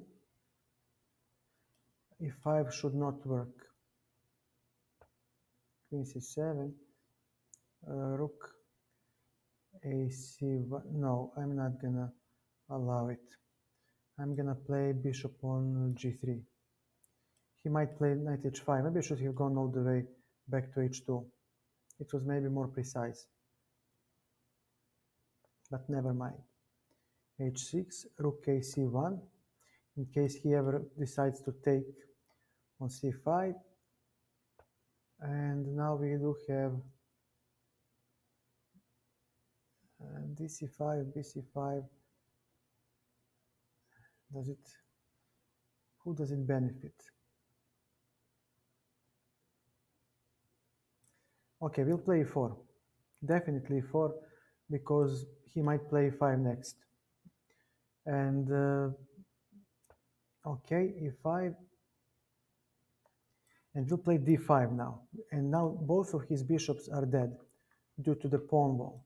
And we'll play C4 next because if he takes, we'll take with the knight and we'll have tremendous outpost on C4 where our knight hits the D6 weakness. So he decided not to to play BC4. Now we need to switch our attention towards the king side somehow, and maybe bishop. Okay, bishop. Oh, but he has, yeah, knight to H5, and now bishop H6 is very strong. Yeah.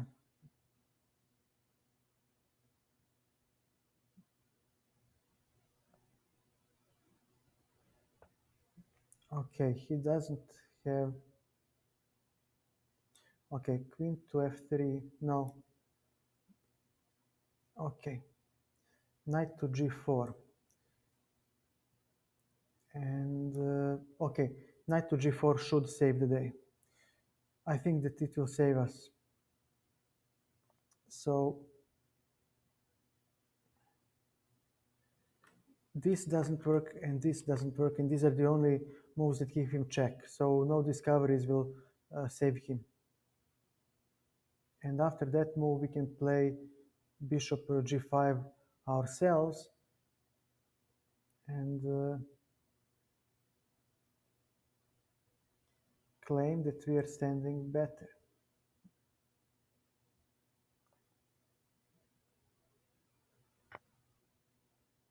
Oh, so that's what you have. All right, so you take this pawn and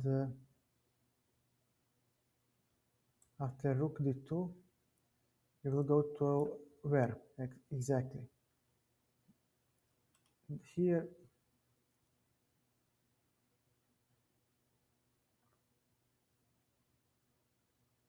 He needs to go to f4, and after g3, yeah, that's right. G3, bishop f6. No, now I get the pawn back, but his castling position is weakened. So This is not good for black. This bishop is poor, so he goes here. Yeah, yeah, that's nice. Bishop, and goes to a4. We need to put pressure on black pieces while we still can. So bishop a4 definitely a move to play, and I will even exchange it for the knight and say that we play with the opposite colored bishops. Okay.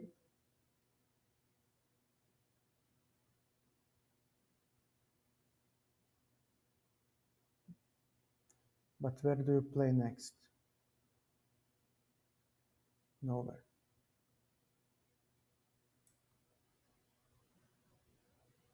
Okay, queen g3. And we might take on d7 next and play f4.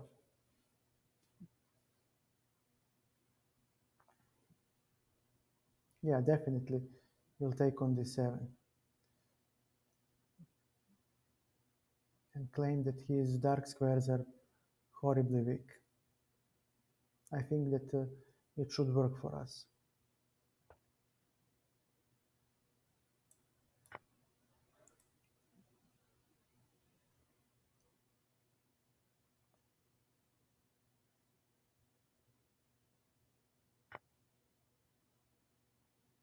f4, very well. And let me see, how does he defend this?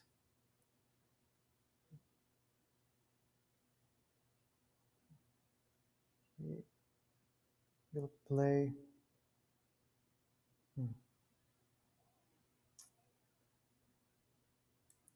Okay, you defended it nicely. Bishop g3. I have better time, and my okay. All right. Let's see, where else do we go? Maybe here.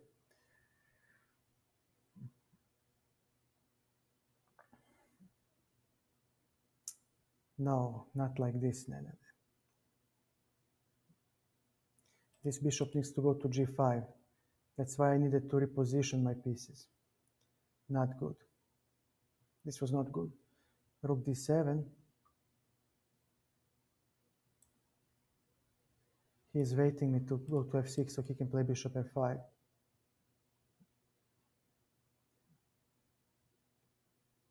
Okay. Rook d2. No problem. Two can play the game. Two can play the game.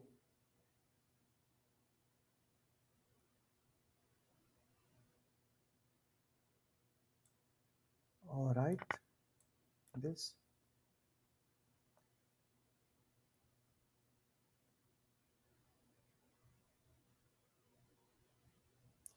He is very, very low on time.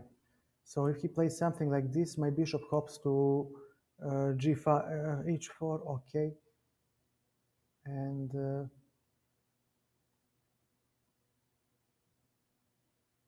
bishop on g3. I'll wait for him. King of f2, no, no, you don't play that. g5, all right. Hello, Piro, how are you? Okay, now we are going to flag the guy, hopefully. Rook f2. Okay. His weakness is visible, okay. Ah, he has rook f4. Damn it. How many times will I lose this? Okay, 17 seconds. Your move, brother. Okay.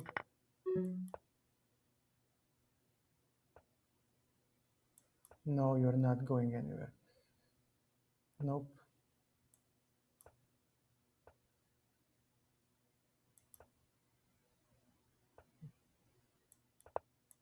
Mhm. And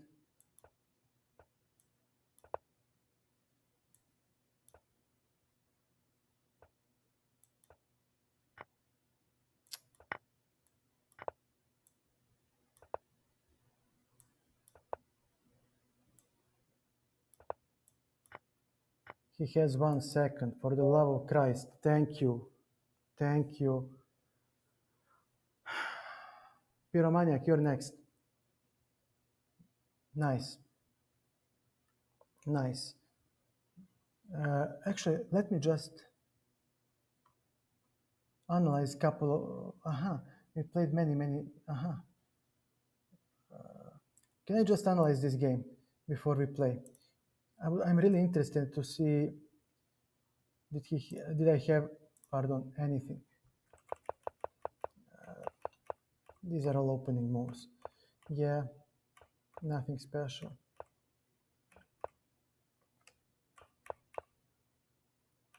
Yeah, still equal. B4, all right, B5. So with D5, he's actually better. Why? Because I have no play.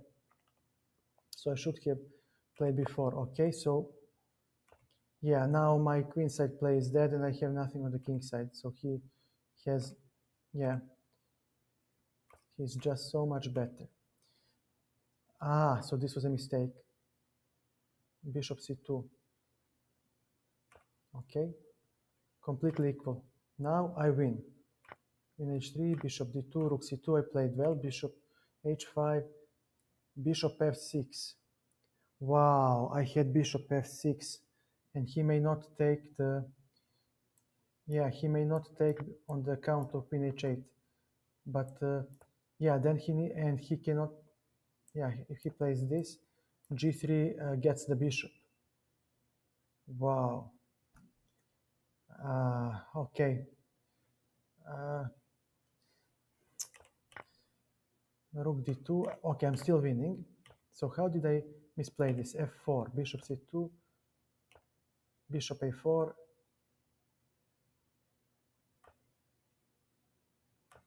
Queen G3. This was still winning. Queen G5. No, I played F4. Queen G5 was the move here. Yeah, and he doesn't have the Queen E7. I thought that he has Queen E7, but he doesn't because I would have controlled twice the crucial E7 square. And then I have Queen F6. After Queen G5, Queen F6, Bishop G5, and I'm gonna checkmate him, especially with F4 coming. Yeah, now he had the only defense, and yeah, this is now dead equal. Did he ever? Now he's better. Jesus, man, he actually had a victory, most likely at this point. Yeah, very hard to hold this. Wow, he wins with Rook F4. Yeah, I saw that. I allowed him Rook F4, and this is a draw. Okay, so I wanted to flag the guy. Bishop E1. Why am I winning?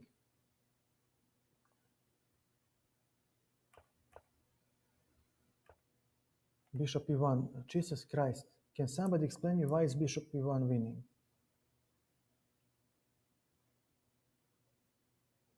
So you play Bishop D7, and then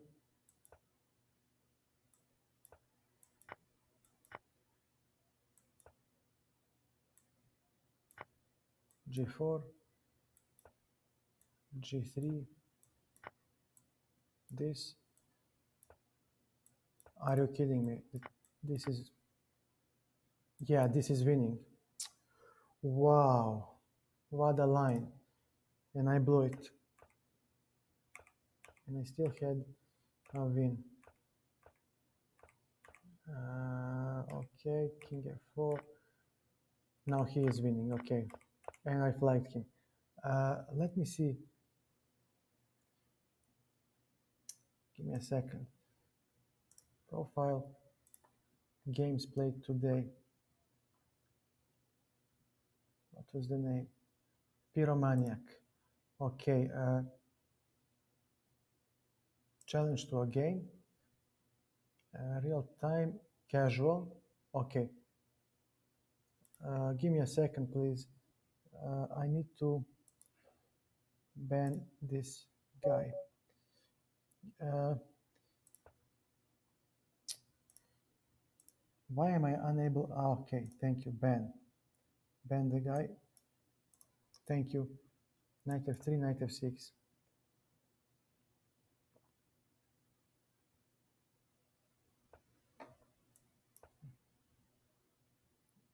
Okay. Passive move.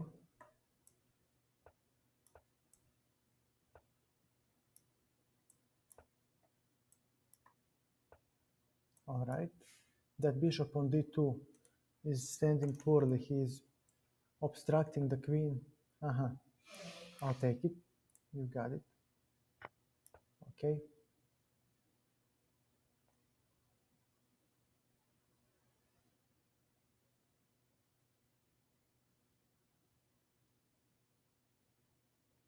I guess he will go queen b3. I guess that's his. Wow. Direct attack on the king. Knight to d7. Now he needs to. Okay. Knight to d7.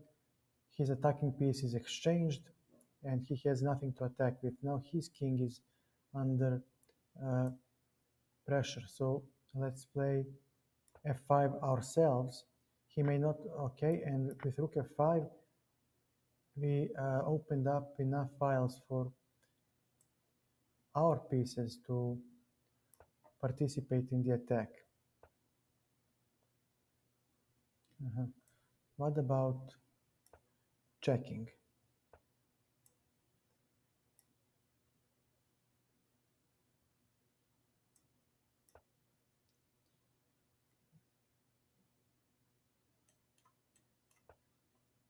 Okay, so he will definitely play rook g2. And now we exchange his attacking piece. But there is still time. We don't need to hurry. Maybe we should have. Yeah, I should have.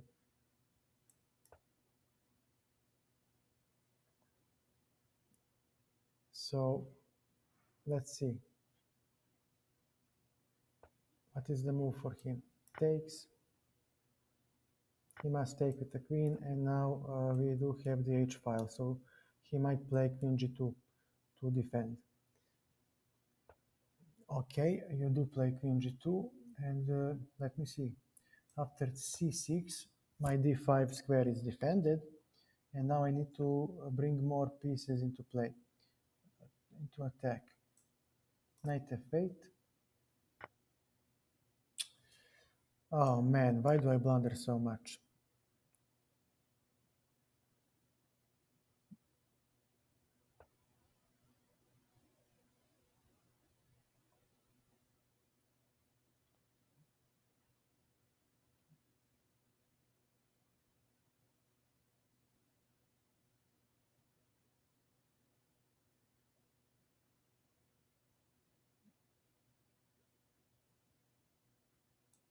Okay, I'll take. He might take on d5. I would rather take it like that and maintain initiative. Definitely worthwhile. Yeah, yeah. And I'm definitely the weaker player than I used to be. I'll tell you that. That much. Knight to d7. He has rook to e8.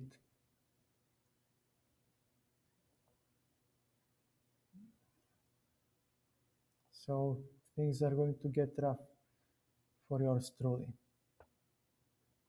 Knight f6. He'll maybe go to f4. Rook f4.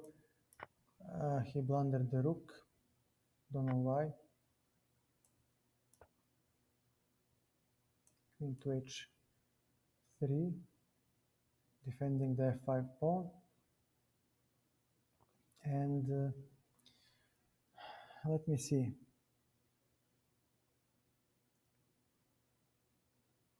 Let's play knight g4.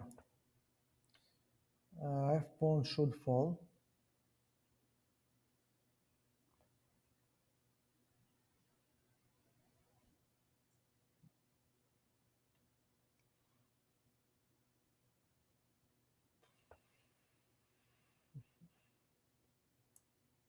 All right.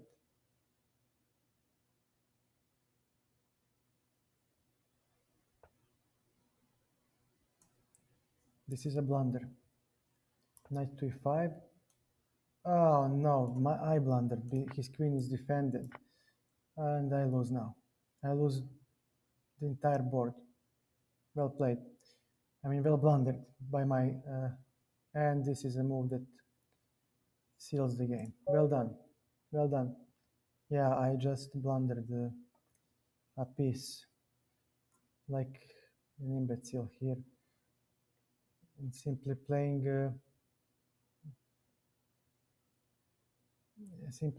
h5 here, for example, could have done wonders. Maybe g5. Yeah, g5. Or knight h6. Knight h6, of course. But I hate these ugly moves. But knight h6 keeps everything. Hempstead, hi, welcome. I knew the moves when I was 5. My father taught me. Then, of course, I never played chess. I just knew how the pieces move. I never played. And when the bombing came, when NATO aggression happened on Yugoslavia, uh, I was 13 years old. And because we had nothing to do, I started playing chess, and there was a neighbor who had two chess books, and he was a strong player, around 2000 FIDE ELO.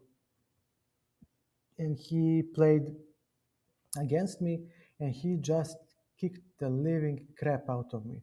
And I was so mad that I asked him to teach me how to play. And he said, you know what, I don't know how to teach, but I do have some books. And there was another neighbor who was also playing. They were strong chess players. And they played between themselves occasionally because they live next to house. And they played against me. I would read books during the NATO bombing, during the war, and I would play them and improve quickly. And then I went to college and stopped playing for 20 years. And now I'm back again. So I started playing when I was 13 years old, I guess. I would play a couple of games on work when I started working 6 years ago. Pro Blades, I explained it, but not very well in the About section. C5 break alludes to... I'll explain like this. Give me a second. In Caro-Kann, black is... actually, let's put it like this.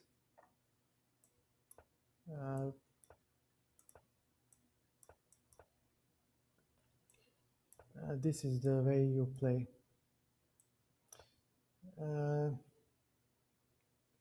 And I forgot. Let's say, just for fun, that black is very cramped in Caro-Kann.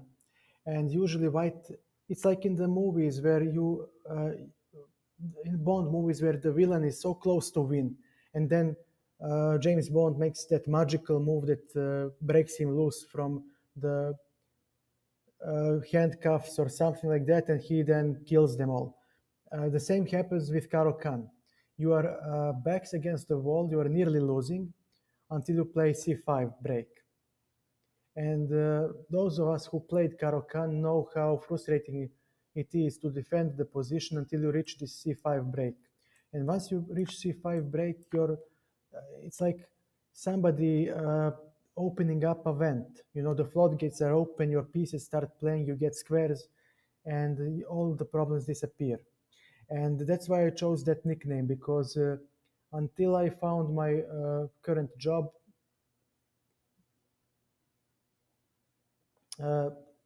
I was suffering a lot in my private life. And now finally, after stabilizing at work, I managed to pick up the pieces of my life, and nothing, it's just an analysis. And after I started stabilizing, I started to get out of the limbo, you know, and one day during this pandemic, we had Easter holidays, and I sat down and I started pondering what will I do with my life now that I have extra money at the side. I can afford something for myself, and I started investing in my health. My health is very bad, and as my health started to progress, I started to feel happy. After a long, long time in my life, I started to feel happy. And I said, look, maybe there is the light at the end of the tunnel. Try to do something that you like. Try to be as happy as you can. And that's the only thing that you can do in this life. You're not born rich. You're not a son of a wealthy politician or something like that. So, you are what you are. Embrace it and, give your best in this game called life. And I played a game against my colleague on work of chess. He was 2100 FIDE Elo rated, and there was a simultaneous display. Intermaster came to one of my former companies, and I said, "Hey, I used to like to play chess. I still like it. You know what? I will never be a grandmaster. You come to terms with your sad destiny, with your training, with your progress being interrupted by war. And once you reconcile with that, it's much easier to go through life." And I said, look, I will never be a grandmaster, and it's okay. I mean, but I can become a FIDE master. I think that currently I do have a FIDE master strength, uh, although I'm very, very rusty. But if I sharpen my tactical skills and maybe polish my opening repertoire, I honestly believe I can uh, easily compete with the FIDE masters. So I said to myself, hey, let's try. Why not? What do you have to lose? And I started playing on chess.com and on Lichess, and especially on Lichess. A couple of days ago, I started getting rated players a lot, and I actually started winning some games against FIDE masters, drawing, and those games that I was losing were mainly lost on time. And even tonight, you saw that I had a winning position against a guy who was rated 2600, and that guy has 2400 FIDE rating, so he's an intermaster rating wise. He maybe didn't pay FIDE to write that title down to him. Maybe he doesn't want to waste money. Maybe he sees it that way. But if he has 2400 ELO rating, then he does have Intermaster strength. Another thing maybe that he needs Intermaster norm. You need 3 Intermaster norms to get Intermaster title. So this guy may be an Intermaster in the making. Maybe he needs a norm or two to become an Intermaster, and he was also interrupted with the pandemic. So we saw that in those games I can hold my own, I can play equal game with them. So why not do something that you like? And then I started with this stream. I thought that maybe I can attract people who can help me, maybe some grandmaster, intermaster, FIDE master, people, or somebody who is strong. We can analyze my games, we can work on my mistakes, so I can improve. And I said to myself, well, if you want others to help you, you need to help them as well. So my 2 cents consist of me commentating my moves during the games, trying to explain the moves of my opponents the way I see them, and doing the streams about the lessons that helped me reach my 2000 FIDE Elo. I play against viewers, I play against everybody. I try to help as many people as I can, and I believe that karma does exist, and if you do good, good will happen to you. And already I had a lot of good games played against many intermasters uh, and FIDE masters here, and that alone helped a lot. That alone helped a lot because you get self-confidence when you hold your own against them. And in all those games, there were a couple of games where I got trashed straight out of the opening, but mostly I played an equal game, I stood well, and then I just blundered something, or maybe got outplayed. And that's something that doesn't have much to do with chess. It's psychological flaw, and I'm well aware of that because of the war, because of continuous uh, problems in the Balkans. Uh, we, Balkan inhabitants, have weak nerves. I mean, when you go through so many wars, I've been through seven, seven wars, and I'm not counting civil wars. I'm counting like wars between former Yugoslav republics. And when you go through hyperinflation, I mean, when you experience near poverty and all those things in life, then economic crisis, then you cannot. I had to drop out of college due to financial issues. Then I spent 2 years doing manual labor, and my right hand, is actually not properly healed. I broke it during the bombing when we retreated. Uh, then when you go through all of that, your nerves are becoming weak because you don't know how your life will end.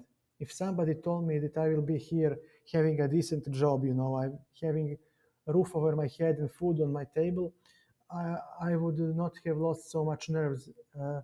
But you don't know how will your life end, how will it develop. Just like you don't know how will the game of chess develop. And those were some dark days, let me tell you guys. Let me tell you, my dear viewers, those were some dark days. And they left a scar on my soul, on my nerves, and that can be seen on my chess games. Every time there is a tough moment in the game, I crack. Not once did I play a critical moment in the game with a positive mindset, with self-confidence and stuff like that. No, I always crack under pressure. So that will be the hardest thing to overcome, to admit yourself that you are psychologically weak, that you are scarred, and to somehow heal your soul so you don't get too excited when you play the game. You don't get nervous. You do not panic. Everything else can be learned, can be improved somehow, but mental health is very hard to fix once you lose it. So that's how I started this stream. That's how this story is developing so far. I mean, I'm not the happiest man alive regarding the stream quality, but I'm not the saddest either. I mean, I think I do help people by commentating a little and playing against them. I wish I had more viewers, more coverage, more uh, presence on Twitch, but I'm well aware that it is nearly impossible due to a lot of streamers being more popular than me. And maybe I'm too boring with these comments. Maybe my stream is too one-sided. Maybe I should play other games, but that's not me. I don't like to. I like this game. I like to play chess. I like to hang out with chess players. I do like to talk. We can talk about anything you want, as you can see. But I wouldn't like to now start playing, I don't know, World of Warcraft, Valorant, I don't know, something. I was contemplating creating a just chatting session where you people can suggest me how to improve my stream. I don't know what do you think about it, but I believe that if I could switch from Twitch Studio to OBS to Streamlabs OBS, I think that quality of my stream would be better because I could add that Nightbot and those chat commands. I think that I really lose a lot by not having them. Uh, but that Streamlabs OBS is not so intuitive as Twitch Studio. I tried checking it out a couple of days ago, and it's not so straightforward to set it up. So it will have to wait for a little because Streamlab comes with everything preset. Yes, you cannot add your stuff. You are very limited,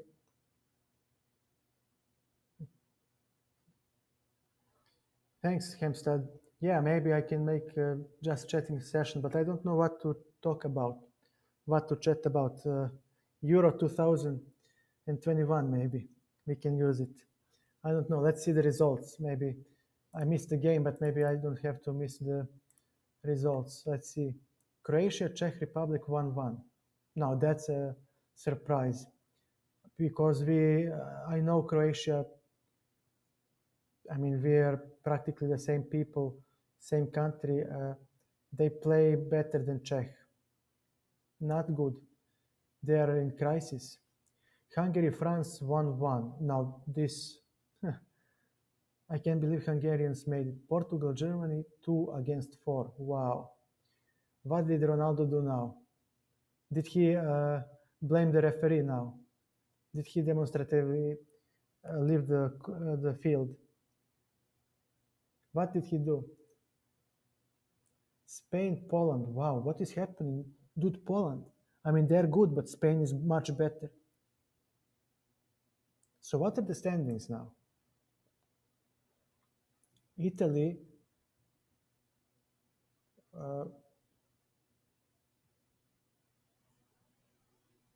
Italy will definitely, okay, there is still to be played, but definitely Italy goes, okay, they're solid. Belgium, okay, Russia, wow, Russia and Finland, they're battling it out. Okay. Netherlands, Ukraine, okay. Austria falls, okay. Nothing. Czech Republic and England are going forward the way it stands. Now that's a surprise. I expected Croatia to be top in its group. Yeah, they are fooling around. But they have one loss and one draw. Not good. Sweden. Jesus Christ, Sweden. Yeah, there was a penalty kick, right? With Slovakia. Yeah. Spain with 2 draws. This is not good. But they still have chances. Poland. Yeah, they cannot. No. France, Germany is there, and Portugal. This will be hairy. Hungary. I wish Hungary could go forward. And I wish Portugal would lose, drop out just to see Ronaldo's face, just to see what will he do. I don't know. We'll see. We'll see. We'll see. So most likely Italy, Wales, Belgium, Russia, Netherlands, Ukraine, Czech, England, Sweden, Slovakia, France, Germany. Okay. Definitely France should win this. I believe they're the best team. Definitely France. Who will be in the finals?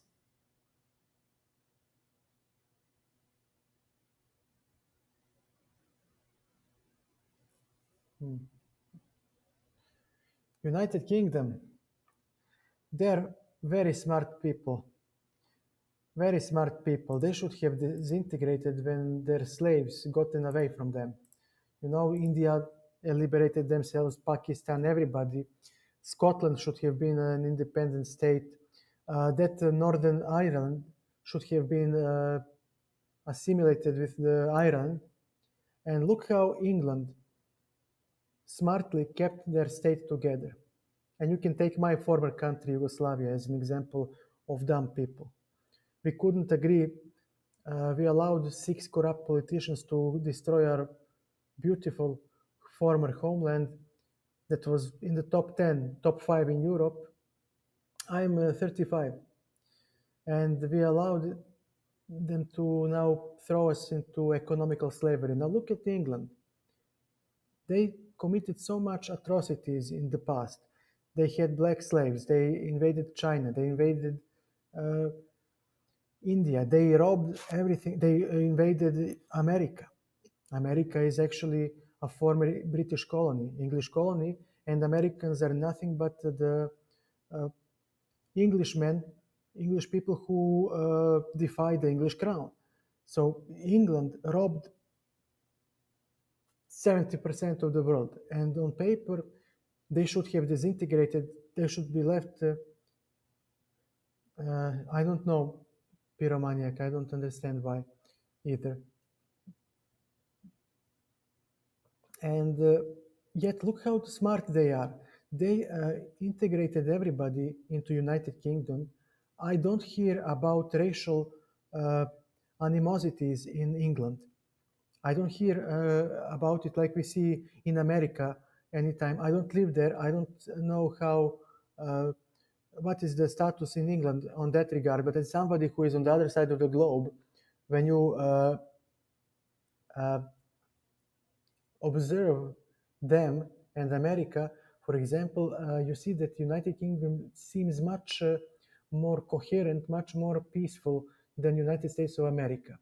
And since I had that luck to work for many British companies, I can tell you that that's the difference between America and England. In England, uh, in Britain, in UK, people don't like you.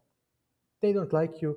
I know. I had that opportunity, as I have said, to work with UK companies, but they will honor you. They will honor you to the maximum. So, in America, they don't like you either. They consider you like a third world citizen, uh, some poor beggar who they do the favor, blah, blah, blah. And they openly show it, and they don't care about a person. They simply, you're just a number. I know when I went to the meetings, they didn't even call me by my name, which is easy to pronounce. It's Nenad. They called me a resource from Serbia, human resource from Serbia. So they don't give a fuck about you. In England, you are addressed by your first name or by your last name. Usually by your last name, you are honored, you are uh, respected. There is a basic level of respect, of bon ton, of manners that they maintain. So I believe that's why United Kingdom survived, and that's why I don't hear much about racial animosities there and stuff like that. And maybe it is existent, but a hot tub stream, no, no. I can scar you for life. Trust me, I can scar you for life. No, we don't want to kill people or damage their mental health. Yeah. Besides, I hear that that famous streamer Amaranth got banned. I don't know why. Uh, her third time she got banned on Twitch. I don't know why she did it. How? But what can you do? Yeah, she doesn't care. She's very famous. They cannot afford to lose her, so she will get by. Even if she does get banned, there is Twitch, there is Twitter, pardon, Instagram, and YouTube. I'm not worrying about her. Yeah, it's very. You don't like us, but you don't show it. Maybe sometimes it gets out, and I don't care. We don't care. To be honest, we don't like you too. So it cancels it out. It's hard. It's hard to. Europeans have a messy history. I mean, England and France. I mean, you look me in the eyes now and say, "Hey, we love each other and we're fine now." It's bullshit. But that level of respect, that mantra that I admire so much. Hey, we don't like each other, but we can do business together. We can respect. We can have that basic amount of respect. Is something that separates Europe from the rest of the world, and that is evident when you are uh, interacting with the people from UK. They don't have to like you. They can show it, but they will never offend you. They will always be polite, mannered, hear you out, and they will offer counter argument to anything that you say. Very civilized, very polite, very uh, uh, they're able to pull the brakes. I don't know how to translate it at the moment. They take a deep breath, they count to 10 before they uh, make a move. We are not like that. We are very dumb people because we are impulsive. We are very fiery, temperamental, and that cost us in our history a lot. Yes, we have Novak Djokovic. Yes, we gave Nikola Tesla to the world. He was Serbian. But it doesn't matter that you have so many great people if you cannot unite them, if you cannot harness them, if you cannot build a system where they serve a higher purpose. And that's the point where we failed. It's like having a chess position when every piece is good, but they don't simply play together. They don't strive towards the same goal. And we saw this on today's stream when I talked about isolated pawn. You can see the illustrative games. I don't know. I need average 3 viewers, and I cannot get average 3 viewers to reach Twitch affiliate. And it's okay. We'll help people out. Hopefully, some people will come. We'll get those 3 people in time, and we'll become affiliate. And then I will force you to give me your money. Yeah, we'll have donation button and all kinds of stuff. It doesn't matter. It's not about becoming affiliate. It's about having a lot of viewers, because then I can make a tournament. No, I don't at the moment. I checked my Twitch summary. So I would like to make a viewer tournament, something like PogChamps. And since I'm doing well at work, I'm saving money to make some monetary prizes. So we can make it like a real tournament where we can attract candidate masters and those rated below. So people who are rated 2000, or like my friend Casper, Major Casper One, a fellow streamer, check him out. He also streams chess. He improved a lot. So people like him can actually play on a tournament with people slightly stronger than him and benefit, because this guy will be in it for the money, for the monetary prize, and he'll give his best. And our friends, our viewers will also fight for the monetary prize and will fight to, defeat a stronger rated player. So if we do that, if we could only have much more viewership, then I could try to organize that tournament. I hope that my viewers would help me, because I'm not very technically apt with the Twitch settings. I could set up the OBS. We could. No, Brexit is a dumb move, because it nearly drove Scotland away and Northern Ireland. I don't know how will England solve it, and I think that only England was for the Brexit. I don't know what are the states, the status in the UK. I think that Northern Ireland was against. I think that Scotland was against, and I think that Wales was against. So I think that only England was pro Brexit, and it's a sharp move. It's a sharp move to leave, but let me tell you something. England is a smart nation. England was never enslaved. And when Hitler struck down at England, they persevered and they defended themselves. They controlled 70% of the world. You need to have a brains to do that. So never underestimate UK's decision. If they leave the European Union, a smart man would put a finger on his forehead and start thinking, why did they do that? They don't make stupid moves. They don't make stupid decisions. So I think it's a committal move. That's a good term, committal move. So England will have to rely on their own, UK actually, on their own economy. But I believe that they assessed that EU, European Union, is smothering them, that it hinders their economical progress, and that's why I believe they left the European Union.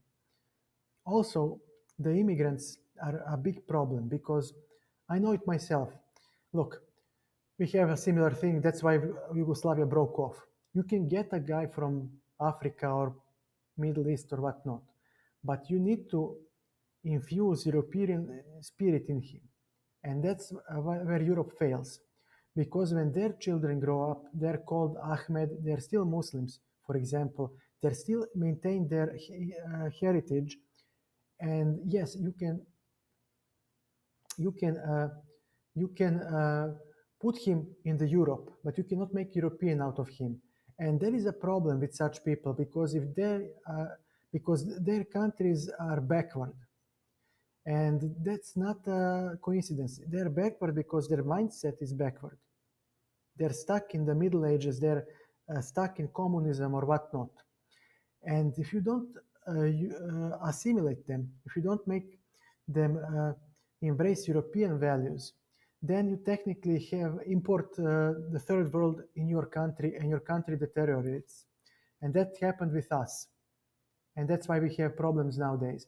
And that's what happens with Europe. I worked for BMW, the famous BMW in Germany for a while, and I went to uh, their offices, in their laboratories. Let me tell you, it's like in the movies. Fantastic experience. And there are a lot of foreigners there. And when you hang out with them, they have that domestic mentality. They do not embrace European values. They are not Europeans. They are there just for the money and the good life. And that's a problem because in their countries, you have, like, for example, Saudi prince who is a dictator who kills at will, for example. And we had that problem in Europe too. And we solved it with French Revolution. And they don't have that mentality to uh, be courageous and make a change because that guy is a prince in 21st century, king. Kings and queens belong in the middle age. They shouldn't have power. That social way of conducting the society, that solution is deprecated and it's inefficient. But look, it still survives. We have sultans all over the place in the Muslim world. We have dictators in Africa, and that's the problem with people coming from those countries and people coming from my countries, from Eastern Bloc. We don't have the guts to make a change, and such people become parasites of the system. I know I live in such country that happened to us. They become parasites of the system. They drain it. They suck out all the good stuff until there is no more. And when the money runs dry, they either flee or they cause a war. And that's what she had some good songs. And I think she looks like a decent girl. I don't know much about her, but from what I have heard and seen, she looks like a decent girl. She had some good songs. And those people then do not integrate, and they create much more problems than they create benefits. And the time will come when another revolution will be required, especially in my homeland. We are ripe for a French revolution in Serbian way. It will happen at some point, and people like that will not be able to implement it. And that's why I'm so wary about the foreigners. Dubai, United Arab Emirates made a fantastic solution. You can come and you can get a working visa, but you cannot become a citizen. So when you retire, you go back where you came from. Fantastic solution. And they don't have a problem with separatistic movements. They don't have problem with human rights. You are here to work. You work. You have all the conditions. Once you're done, bye bye. Fantastic solution. I think Europe should have embraced that too, but we are too uh, polite, too welcoming, and I think it will backfire in the long run. That's why I think that Brexit is committal. I think that the UK realized all this. They see that European Union approach is failing, and they are leaving the boat before it sank. Before it sank, and Robbie Williams, He had some good songs. I also listened to some of his songs. I don't know much about him. He had a couple of songs that I listened. Now, if you said Robin Williams, that's different. Famous comedian, one of my favorite, but sadly, he committed the suicide. Too bad. Too bad. He was too weak mentally. He couldn't withstand the fact that he cannot dance and run and enjoy life after he got Parkinson's. But that's not a reason to simply end your life. I mean, people are born without legs, without eyes. I know, and they still fight forward. I never shared this story with you, but maybe I can share this anecdote. When I started playing for my school, I mean, I played chess in my school and I became, yes, we are happy. We are happier than people in USA because people in USA are hyper rich. I mean, USA has levels of richness. It's not like in UK, in Europe, like you are rich, rich. In USA, you have levels of richness. Same goes in the UK. And you have high standards because you are chasing life, you push boundaries. We don't. We are obliterated with NATO aggression. Our country was bombed back into the Stone Age. And we are happy if we have a roof over our head, if we can afford ourselves to buy a car, and if we have food and water, a bathroom where we can shower, take a bath. We are fine. We are fine. I would love to do a cooking stream, but my kitchen is not finished yet. Uh, what you see behind me is a wall of my apartment. But give me a second. Maybe. Uh, yeah, okay.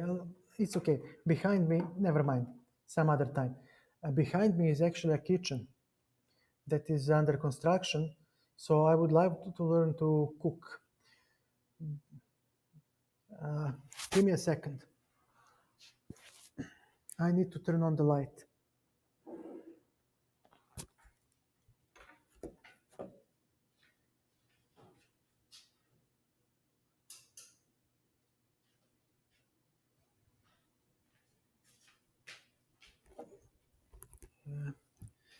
Okay, now just to set up the cable and let me, it's kind of hard for me because I cannot see the result of the camera on the image, but I believe that like this you can see the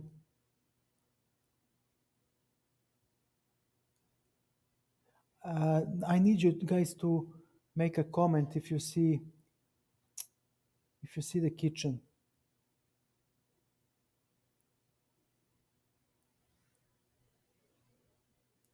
Yes, it's really I invested a lot, so I think it is a very well done. It's nearly finished.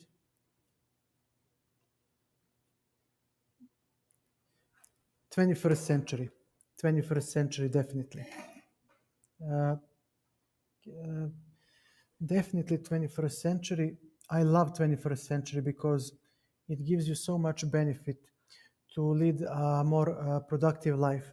First of all the knowledge is there. When I was a boy in the 90s we didn't have internet back home, and we didn't have developed internet even in the early 2000s. It wasn't that developed. Now look, and I went to electrotechnic school, so I should have become an electronician. Uh, Now everything is available to you online. I mean, look at me.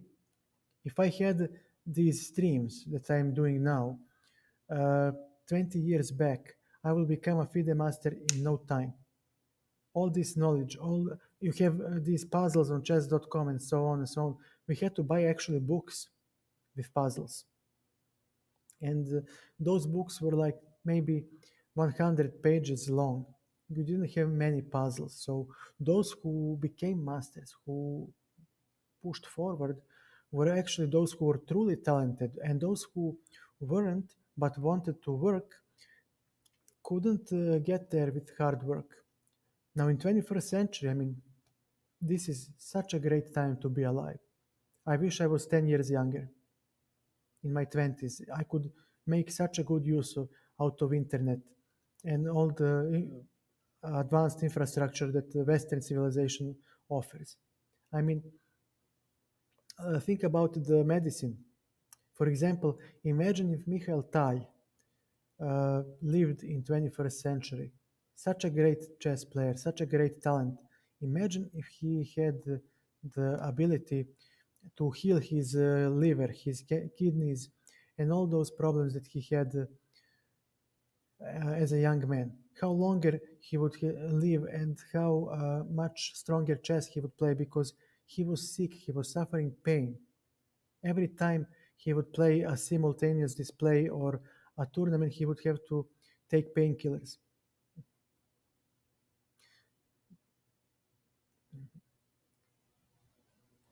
Hey, Lucky, welcome back.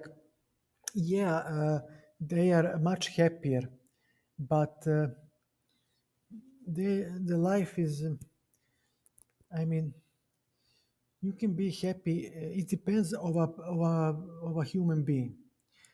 I believe I can create much better happiness for myself in the Western society than I could in a hunter-gatherer tribe. First of all, I'm short.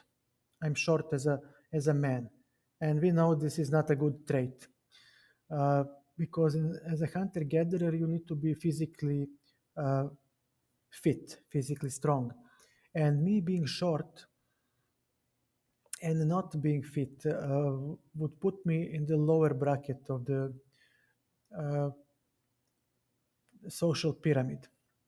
Then you would have to uh, suffer to create roof over your head because you're physically inferior and to defend. Yes, they are smaller than Europeans, but still you need to be physically you need to have dexterity. They are much more how to what is the proper term, correct me if I mistake. They are much more dexterous than Europeans. There was a show where they sent spoiled brat to Amazon forest to work. I forgot how that reality show was called. It was a long time. I'll get to that probably. Don't worry. Let me just answer Hempstead. And I remember that this white woman, white girl, in her early 20s, maybe nearing 20s, was much physically bulkier. She was like well fed and everything than those in Amazon women, even men. But she couldn't withstand the pressure. She couldn't withstand the grind. She could work for a couple of minutes, maybe half an hour, and keep up the pace. I need to convert this into imperial uh, uh, units of measure. Meter to feet is 1 meter point uh, 26 feet. What is the wait? What the hell? 1.68. What are you doing? 5 foot 5. Yeah, that's about it. 5 foot 5 is roughly the no, no, 5 foot 5. Yeah, so 5 foot 5, nothing special. I'm actually short, but not that. I'm not a dwarf, but I'm not tall either. And she couldn't maintain the pace, and she cracked. And the funny thing is, those girls that she worked with didn't give the slightest damn. They would just grab her physically, pull her, yank her, and say, "Work, work, work, work." And they they had stamina to do their job and pull her to work. Hilarious. And she just kept crying because she was spoiled brat. And when I saw that, I mean, think about it.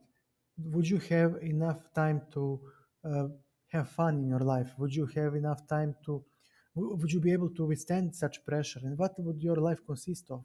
Work, eat, sleep, work, eat, sleep. Now think about Western civilization.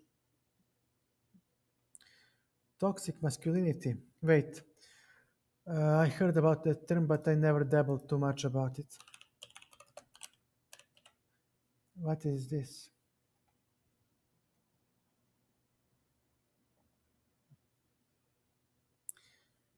What is this? Toxic. What is this? Yeah, I thought it is something like this. Yeah, yeah. Uh, I hoped it wasn't what I thought it was. Uh, yeah, it's idiotic concept that pulls this world down under. Everything bad that happened, every war, everything happened because of that toxic. Yeah, lithium. Everything happened because of that toxic masculinity, including the disintegration of my former homeland. And I hate it. I don't like to dominate other people. I don't like to compete. I think it's idiotic. It's draining. Uh, it brings no benefit to the society. I don't see what do I get by humiliating others. What do I achieve with that? Okay, I have proved everyone that I don't know stronger than you by beating the crap out of you in front of everyone. Great. What did you achieve? How did this benefit you? I mean, couldn't you organize a powerlifting contest and simply show the guy that you're stronger there? Why do you have to kick the shit out of him? And the same goes everywhere else. Like Kasparov, for example, he was such a douchebag as a person. He still is. I remember when he played against Judith Polgar, he touched a knight and moved it.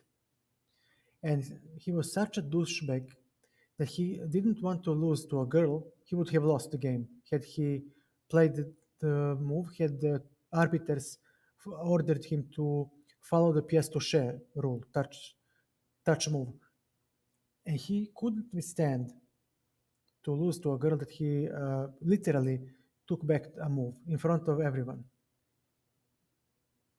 And you see this with Carlsen, for example, trash talking Nakamura and stuff. I mean, you don't have to be a piece of shit to be good. Look at Anand. He was a world champion. Or Kramnik. Kramnik never trash talked anyone. And they're one of the best players of all time. I hate that type of attitude where people want to compete and dominate. But sadly, uh, they do exist and they have a freedom of choice. And they choose to compete and they choose to dominate. So you need to defend yourself from them. And that's hard because people like that are the problem. For example, you can take, and actually, UK had, maybe even still has that same problem with football hooligans. In my country, that's a major issue. And I know that it was an issue in England, football hooligans, people who are simply horrible. But they don't want to contribute to society. They feel no urge to help someone. They just want to compete. They want to fight. They are like Russell Crowe in that South Park episode. And if we could somehow force them to work, like those Amazonian tribes people forced that spoiled brat to work, a lot of the problem would have disappeared. But no, we don't do that as a society. We let them run rampant. They're at the gym whole day, jacked up. They don't do anything, and they have a lot of spare time. And it's very hard to fight those people because they come on the street. You find them. They're healthy. They're fit. They're rested, and good people are coming back from work emotionally tired, drained from stress, physically tired, if they work physically demanding work, and that's why it's so easy for such idiots to force themselves onto others. Then there is that servant mentality. I don't know why people do that, where they want to suck up to people who are like that. And that's a big problem. That behavior breeds those people who want to serve suck ups. I don't know why. Maybe it's a form of Stockholm's syndrome. And those people are more of a problem and more dangerous than the toxic masculinity because they hinder and prevent those who want to break away from such mentality. I know that in my environment it happens a lot. So I don't see any good trait coming from the toxic masculinity. Some say that it breeds competition.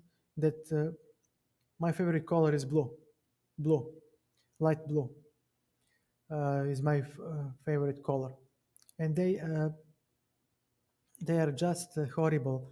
They say, hey, if we didn't have competition, human progress wouldn't be possible. Well, no, that's kind of not the case, because we would have invented machine learning much faster and data science. And with data science and machine learning, we would be able to process a lot of data quickly and derive conclusions, and we would advance much faster than by competing against each other.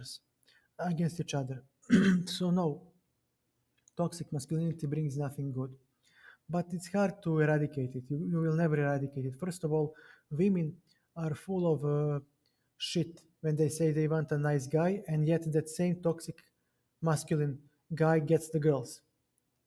Well, my my lady, you're the one that encourages such behavior, and then when you end up like Rihanna in bruises and in a hospital, you whine about those people. Well, you encourage their behavior. You support that behavior. Then there are people, as I have said, who are cheering for them, who are rooting followers, fans, and whatnot of such people that support that type of behavior, and they are the ones who suffer, who because such people lash out on them, and then they come whining to us, the good guys. Uh, I mean, why are you talking to me? You are supporting the type of behavior. Just dump the guy, expel him from your private life, and you will have no problems. Islam, not a good thing. We know Islam very well. We were slaves under Islam. Uh, there is nothing good with Islam. You cannot escape Islam. Uh, it is designed to enslave.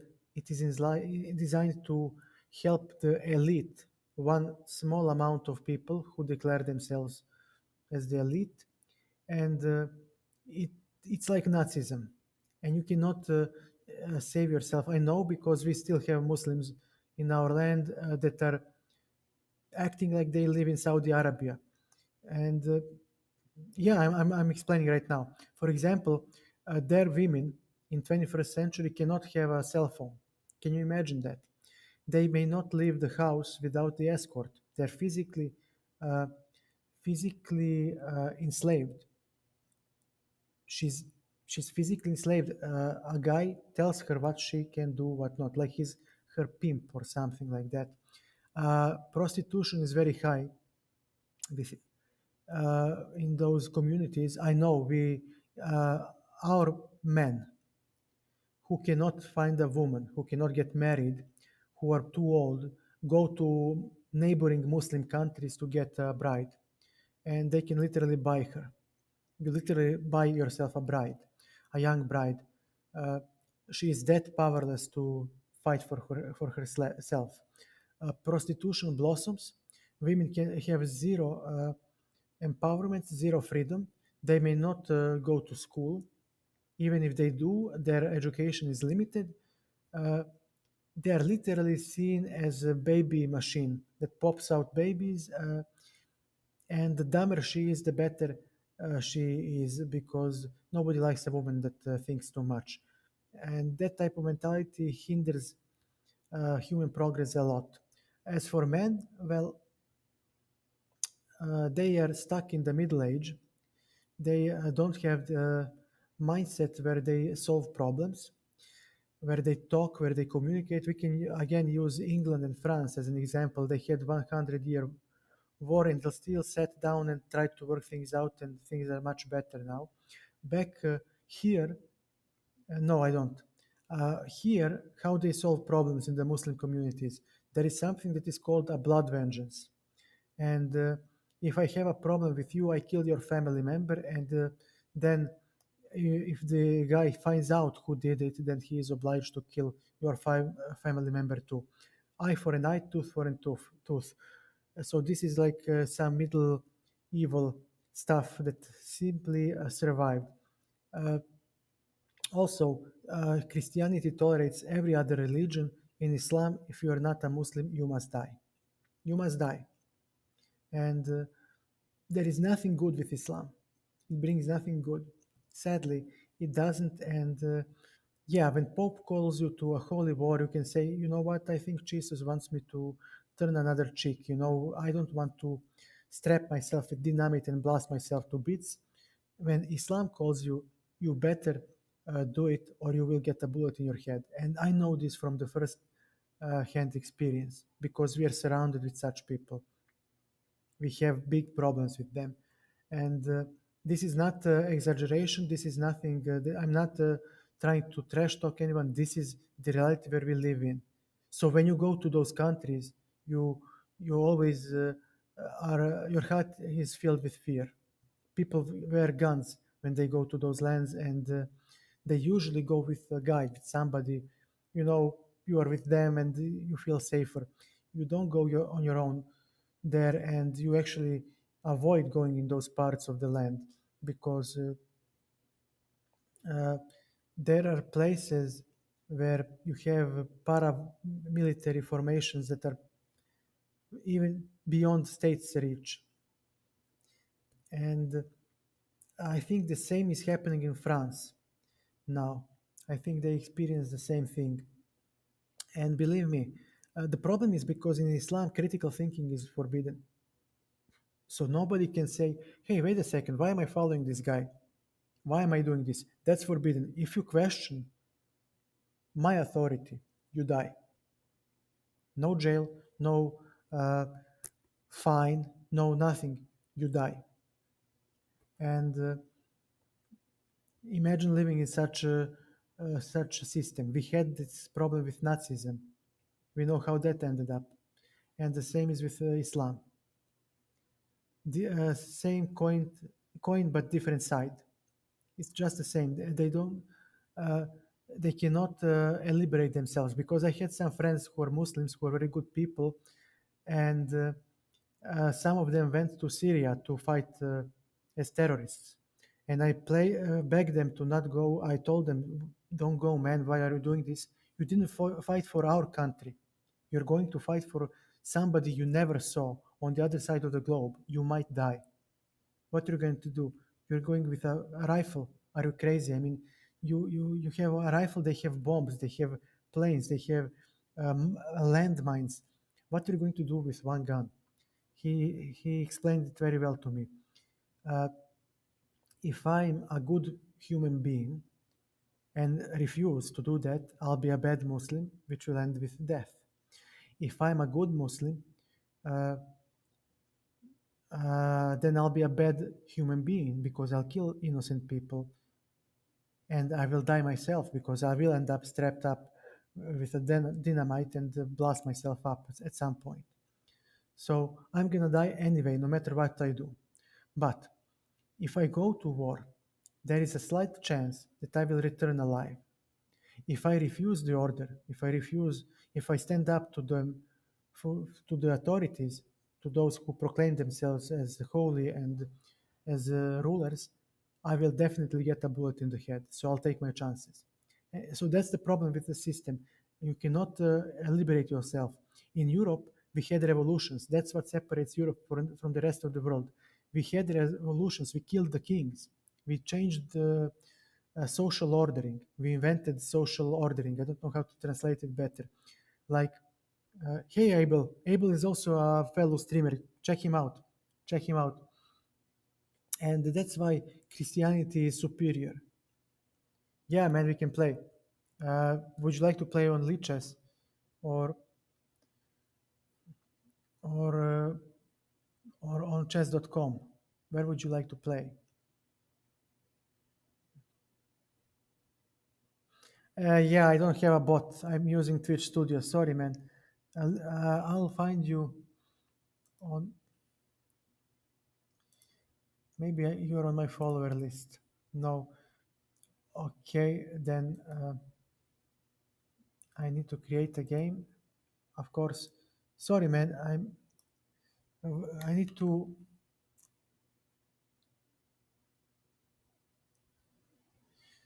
Wait, play a friend. This is it. But who?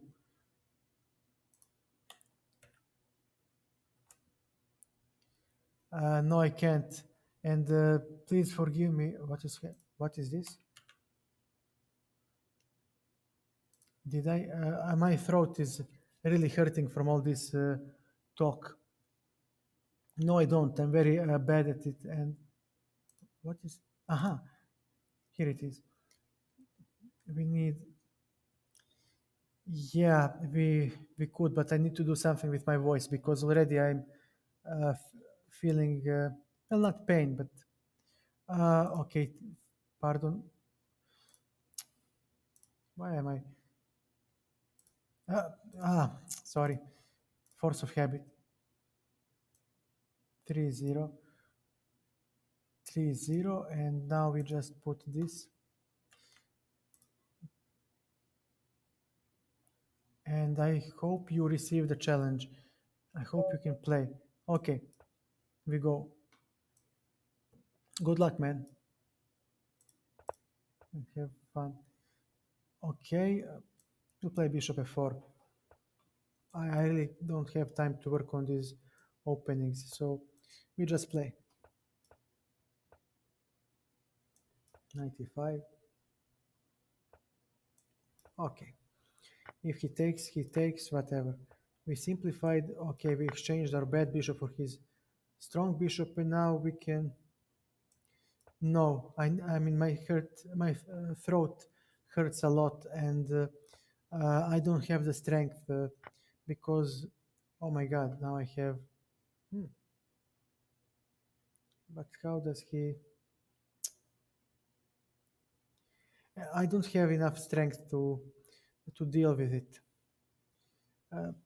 My throat hurts, and usually when I'm doing streaming, I don't have much strength myself, which you can see on my reflects on my quality of my play.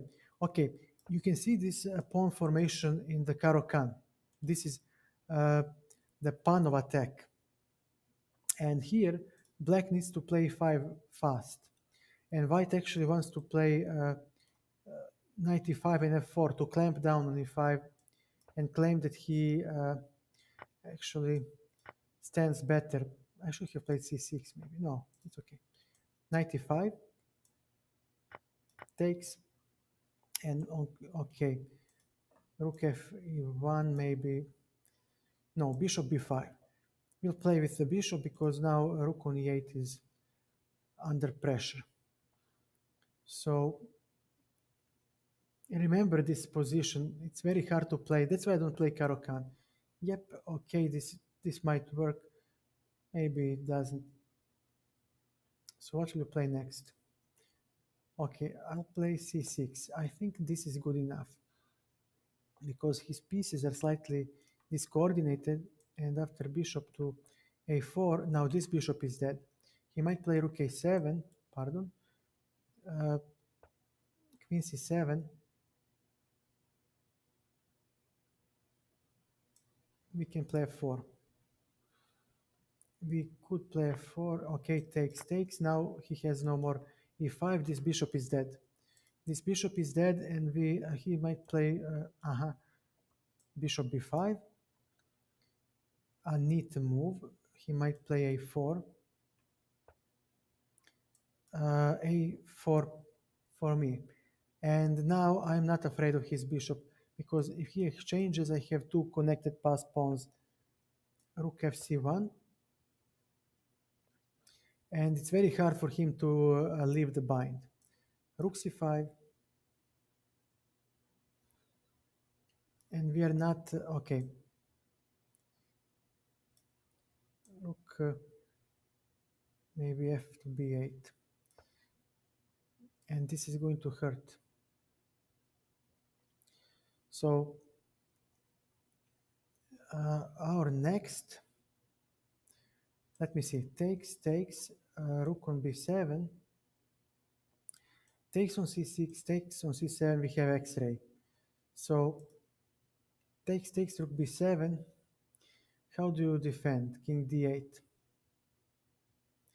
But then he loses after takes, he takes f6, he is literally busted.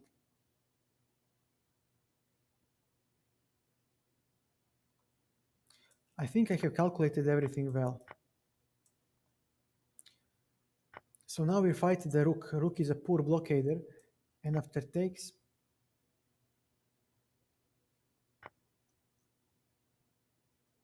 c7, he needs to play rook a8, but he actually loses. Yeah, he loses. We talked about passed pawn, and this game is very instructive and actually shows you why I don't want to play Caro-Kann, because I lost too many games in Panov attack in this pawn structure myself. And it's not easy to play. It's not easy to engineer e5 push. What did he play? King f5. Okay, we'll just take the queen. And now the rook falls.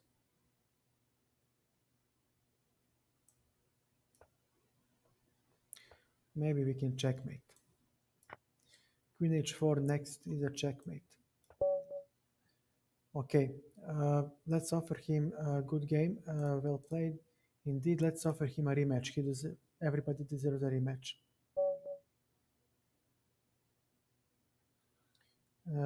Again, our friend Abel is also a chess streamer, so check him out. It's okay. I'm just saying why I don't play the Caro-Kann anymore. It's very hard to play that pawn structure. Yeah. The Panov is really hard to meet. You need to know a lot. Let's play the Petrov. We can try. Yeah, I knew that he will play this. And I forgot how to play this move.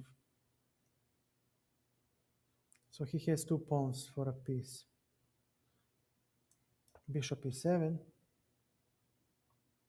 e5.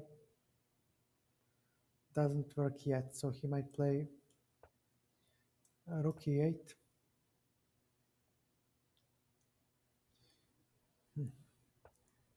Bishop g5, okay. King g8, fair enough.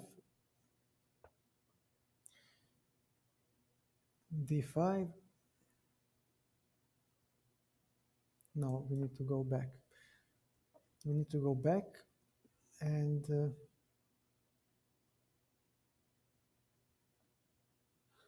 let me see, what can we play next? There is this trick looming ominously. Yeah, this is going to be rough. f4.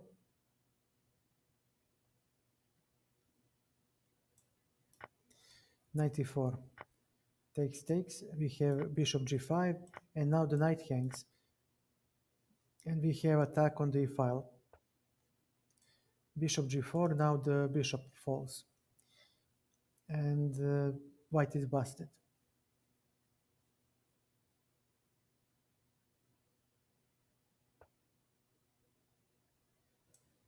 All right. I hope I haven't missed anything yet. Yeah, it's just lost. Okay. Yeah, you just misplayed it. You need to prepare that line. It's very sharp for both sides. Have fun, you too.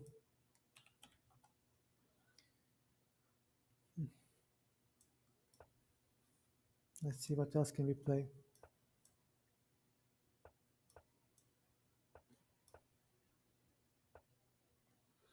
Knight to e5. Okay, c3. Okay, we exchange the bishop and now he's slightly behind in development, so we'll open up the game. Queen e2, b5. All right. Does f4 work? I'll play f4. I don't see a better way to continue the attack.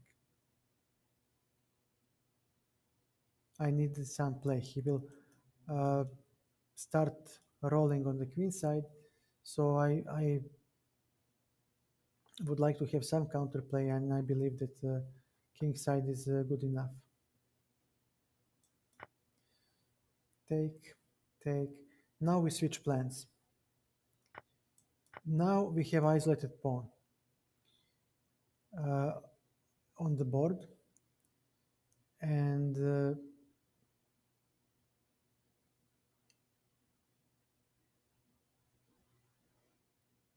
yeah, he needs to recapture on c5. Otherwise, I'll simply play queen f2 and defend. Knight f3, b4. And the problem we talked about is on our today's stream. We have two minor pieces each that favors the side fighting against the isolated pawn. Knight f3, knight c5 most likely. Knight of d4.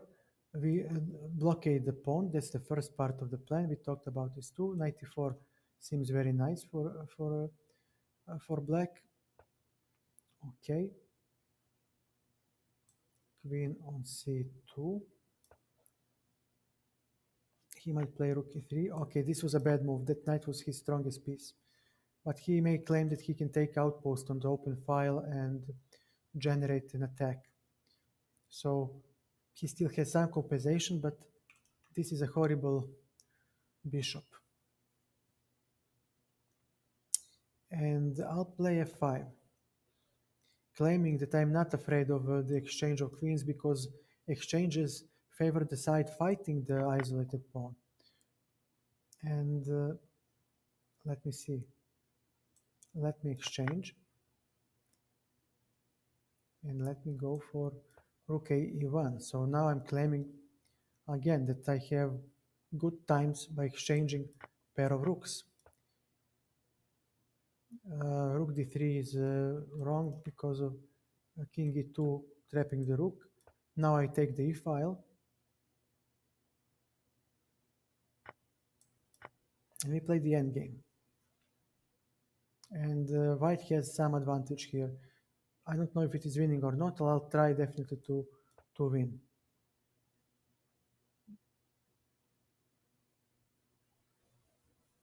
And we see that this differs greatly from the illustrative games. His king will be always well positioned, always active, and his pawns, okay, he misses time. So let's give him some seconds to play out this endgame. We fix the pawns on the same color of the bishop because now they are weak. h4, again, these are all weaknesses that he cannot defend on the long run. So we see now the textbook strategy trying to convert. We'll play g3, no, king f4 to prevent g5. This was bad. He gave white king a lot of influence in the center. h3, a3, pardon, we put all the pawns on the opposite color of the bishop, and now this bishop is just a ghost. He will not be able to attack anything in white's camp, and now he might play bishop d7 to hold, or bishop d1 to prevent knight b3, knight c5. c5 is a very strong square for the knight because it will hit the a6 weakness. But yeah, knight to b3.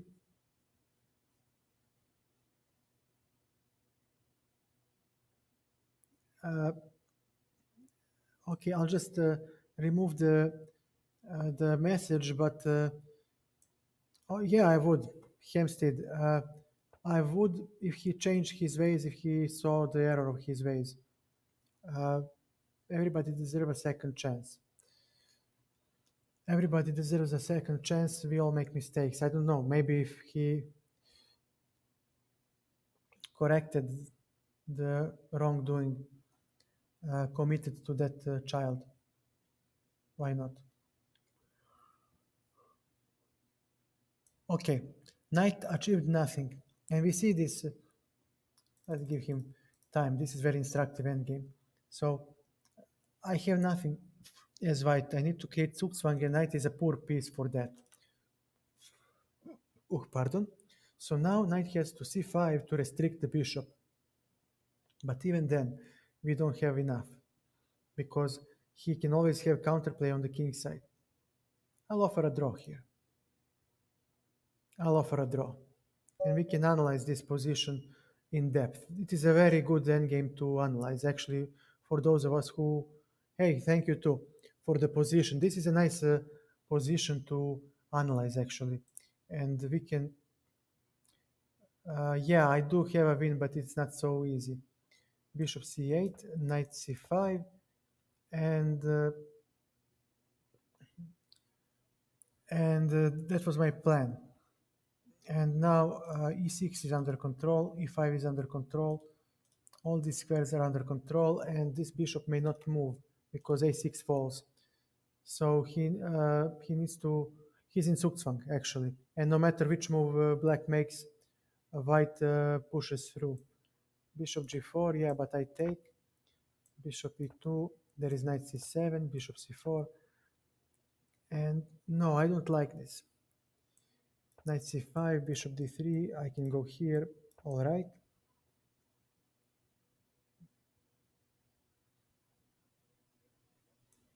What about this? Knight e5, bishop f5.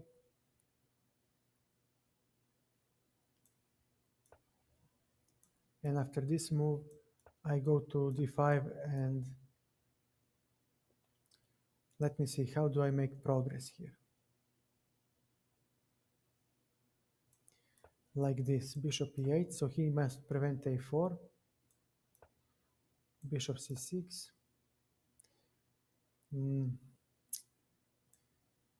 Okay, let me see. Let me get my facts straight. So we need to prevent him from moving forward. So knight needs to go to e3 and my king to d4. So this was, okay. This, all right, you need to play something.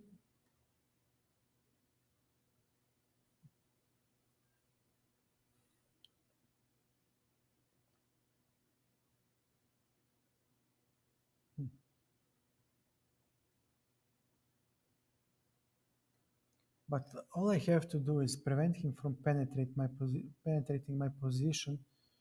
So, okay, knight f3, bishop d7. This is the plan. Just give me a second. I need to figure out how to maneuver my knight. Aha, knight e5. Here it is. And he doesn't allow me. Jesus. I mean, really, man, just let me see. Knight f3, he has bishop g4. knight d4, bishop d7. How do I reach this square? I just need to reposition my knight. I just need to reposition my knight.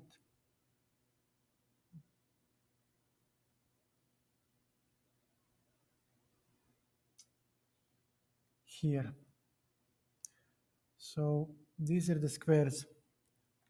We can go here, here, here, here, and here. So how do I get knight to d1? Okay, bishop c6, knight to e3, bishop a8, knight to d1. This is the maneuver. Knight here, bishop d7, and now, hey Matt, thank you for the raid. Welcome to the stream. How are you, man? Okay, now this knight controls white squares, and these pawns control these dark squares. So we see that white king cannot penetrate black king cannot penetrate white position anymore. And this is how I would win against the computer. I don't care what he plays next. I play king f2, king e5. Okay, so he doesn't allow it. Knight to d3, king f5, and I believe that knight f4 should. Oh wow, I made a mistake. Bishop c6. Never mind. So I need to go. Hey man, thank you guys. Thank you, you too. UT3108. Matt is our fellow streamer streaming chess. Check him out. He is also streaming chess, trying to improve. Damn it! Now I have to. Okay, I misplayed. Sadly, this doesn't work. Okay, so I need to play machine like. All right, fine.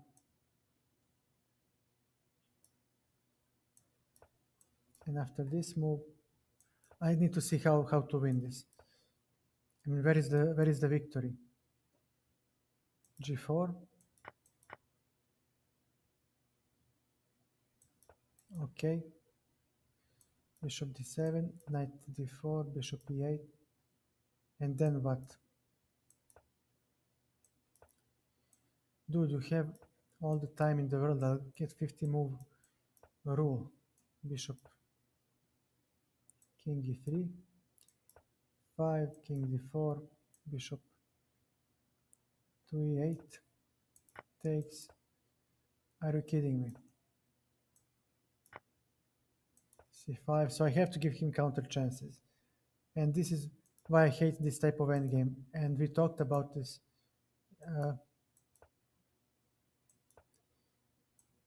F5. All right, so I can go here.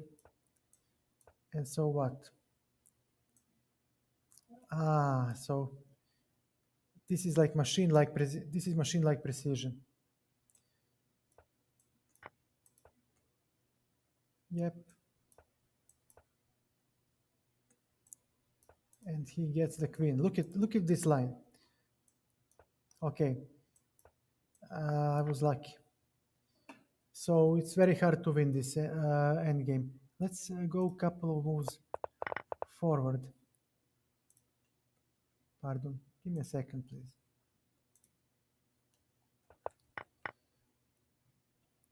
Yeah. Very hard to see.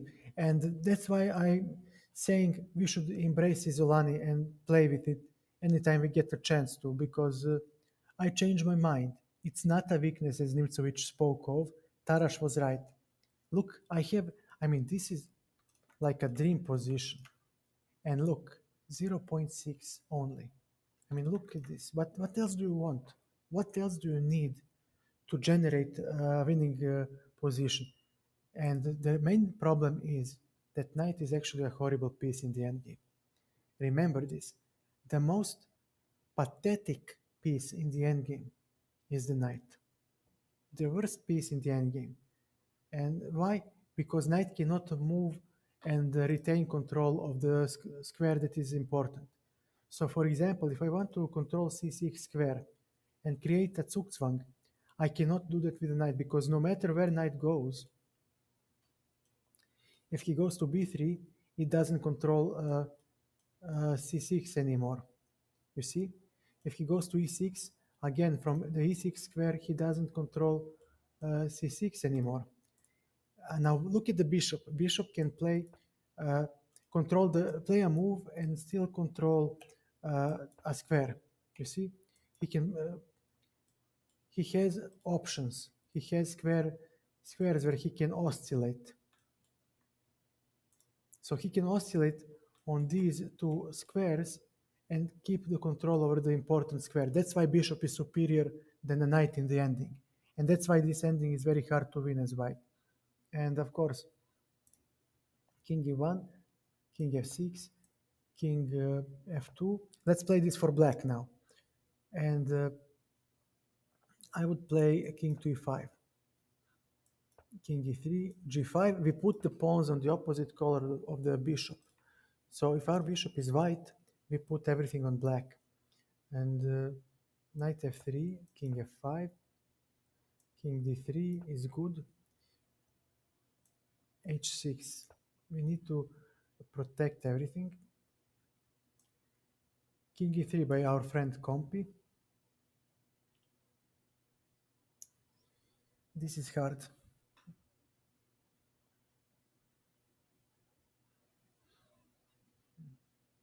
All right.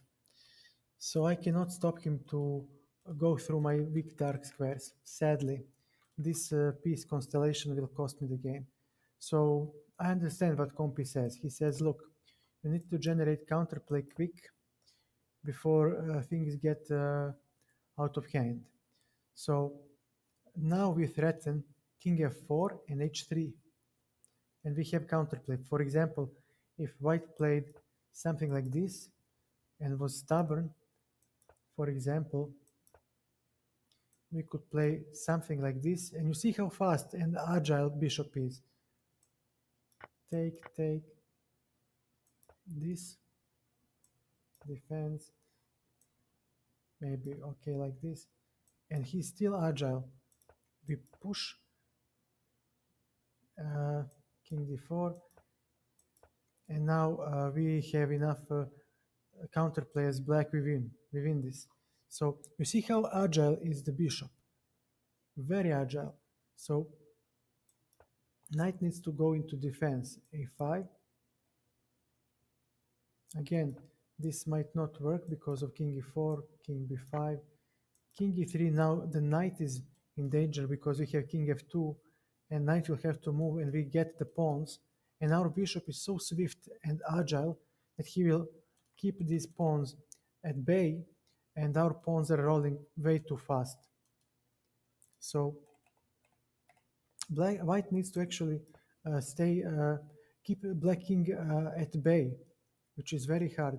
Bishop c6, knight e5, bishop a8, king f4. You see, a small advantage, and we can play this endgame for a long time, but there is no breakthrough for white. There is no progress, and we can stop here. And that's why I hate this endgame as white.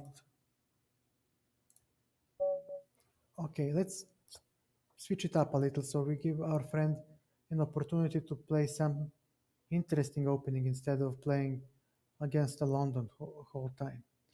Okay, he plays c5, a6. Replaying the knight of. Okay, knight to b3, bishop e3, castles, a3, f3. He has d5 at some point, and he will stand very well. Knight to d7, queen d2. Okay, rook c8 is a fine move. Knight d5, I don't know what I'm doing, so I'm just maintaining the position. I'll take the knight. I'll exchange everything and say that we play an endgame.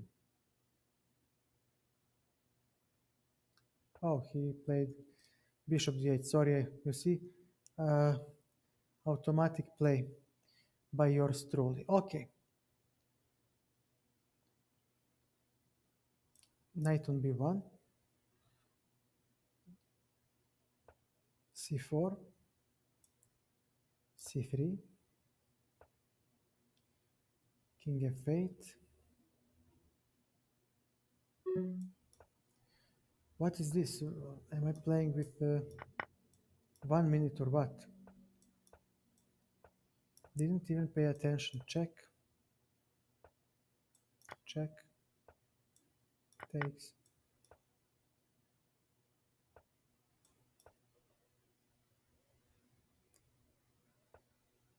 Bishop f1. I'll offer a draw.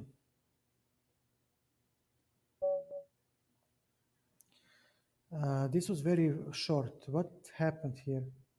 Was this some hyper bullet with 1 minute each? What was this game?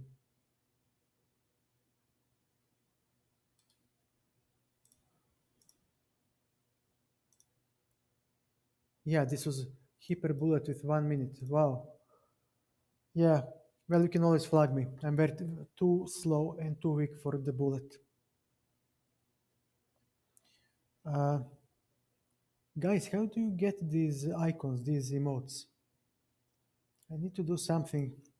I need to move to Streamlabs, OBS. I need to dump this Twitch studio. I just need to do it somehow.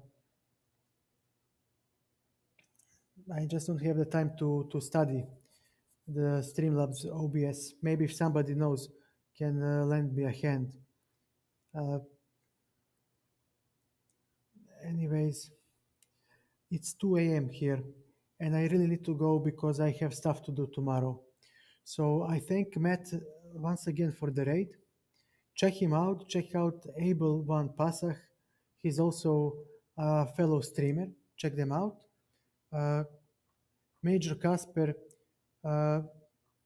One is also a streamer, fellow streamer. Check him out. Uh, and I apologize. I would really like to stay and play more, but I'm really tired. It's 2 a.m. here, and I really need to rest. I streamed literally whole day, 6.5 hours today, and now for 3 and almost 4 hours. That's like 11 hours, almost half a day. So I really need to rest. And I will catch you tomorrow. I will talk about the Carlsbad pawn structure, which is very important pawn structure also to know, especially for those of you who play Caro-Kann. Queen's Gambit, Nimzo-Indian defense. It arises out of many openings. Even the French may have it sometimes. And that will be the last pawn structure that we will cover. From that point on, we will focus on raising your playing strength.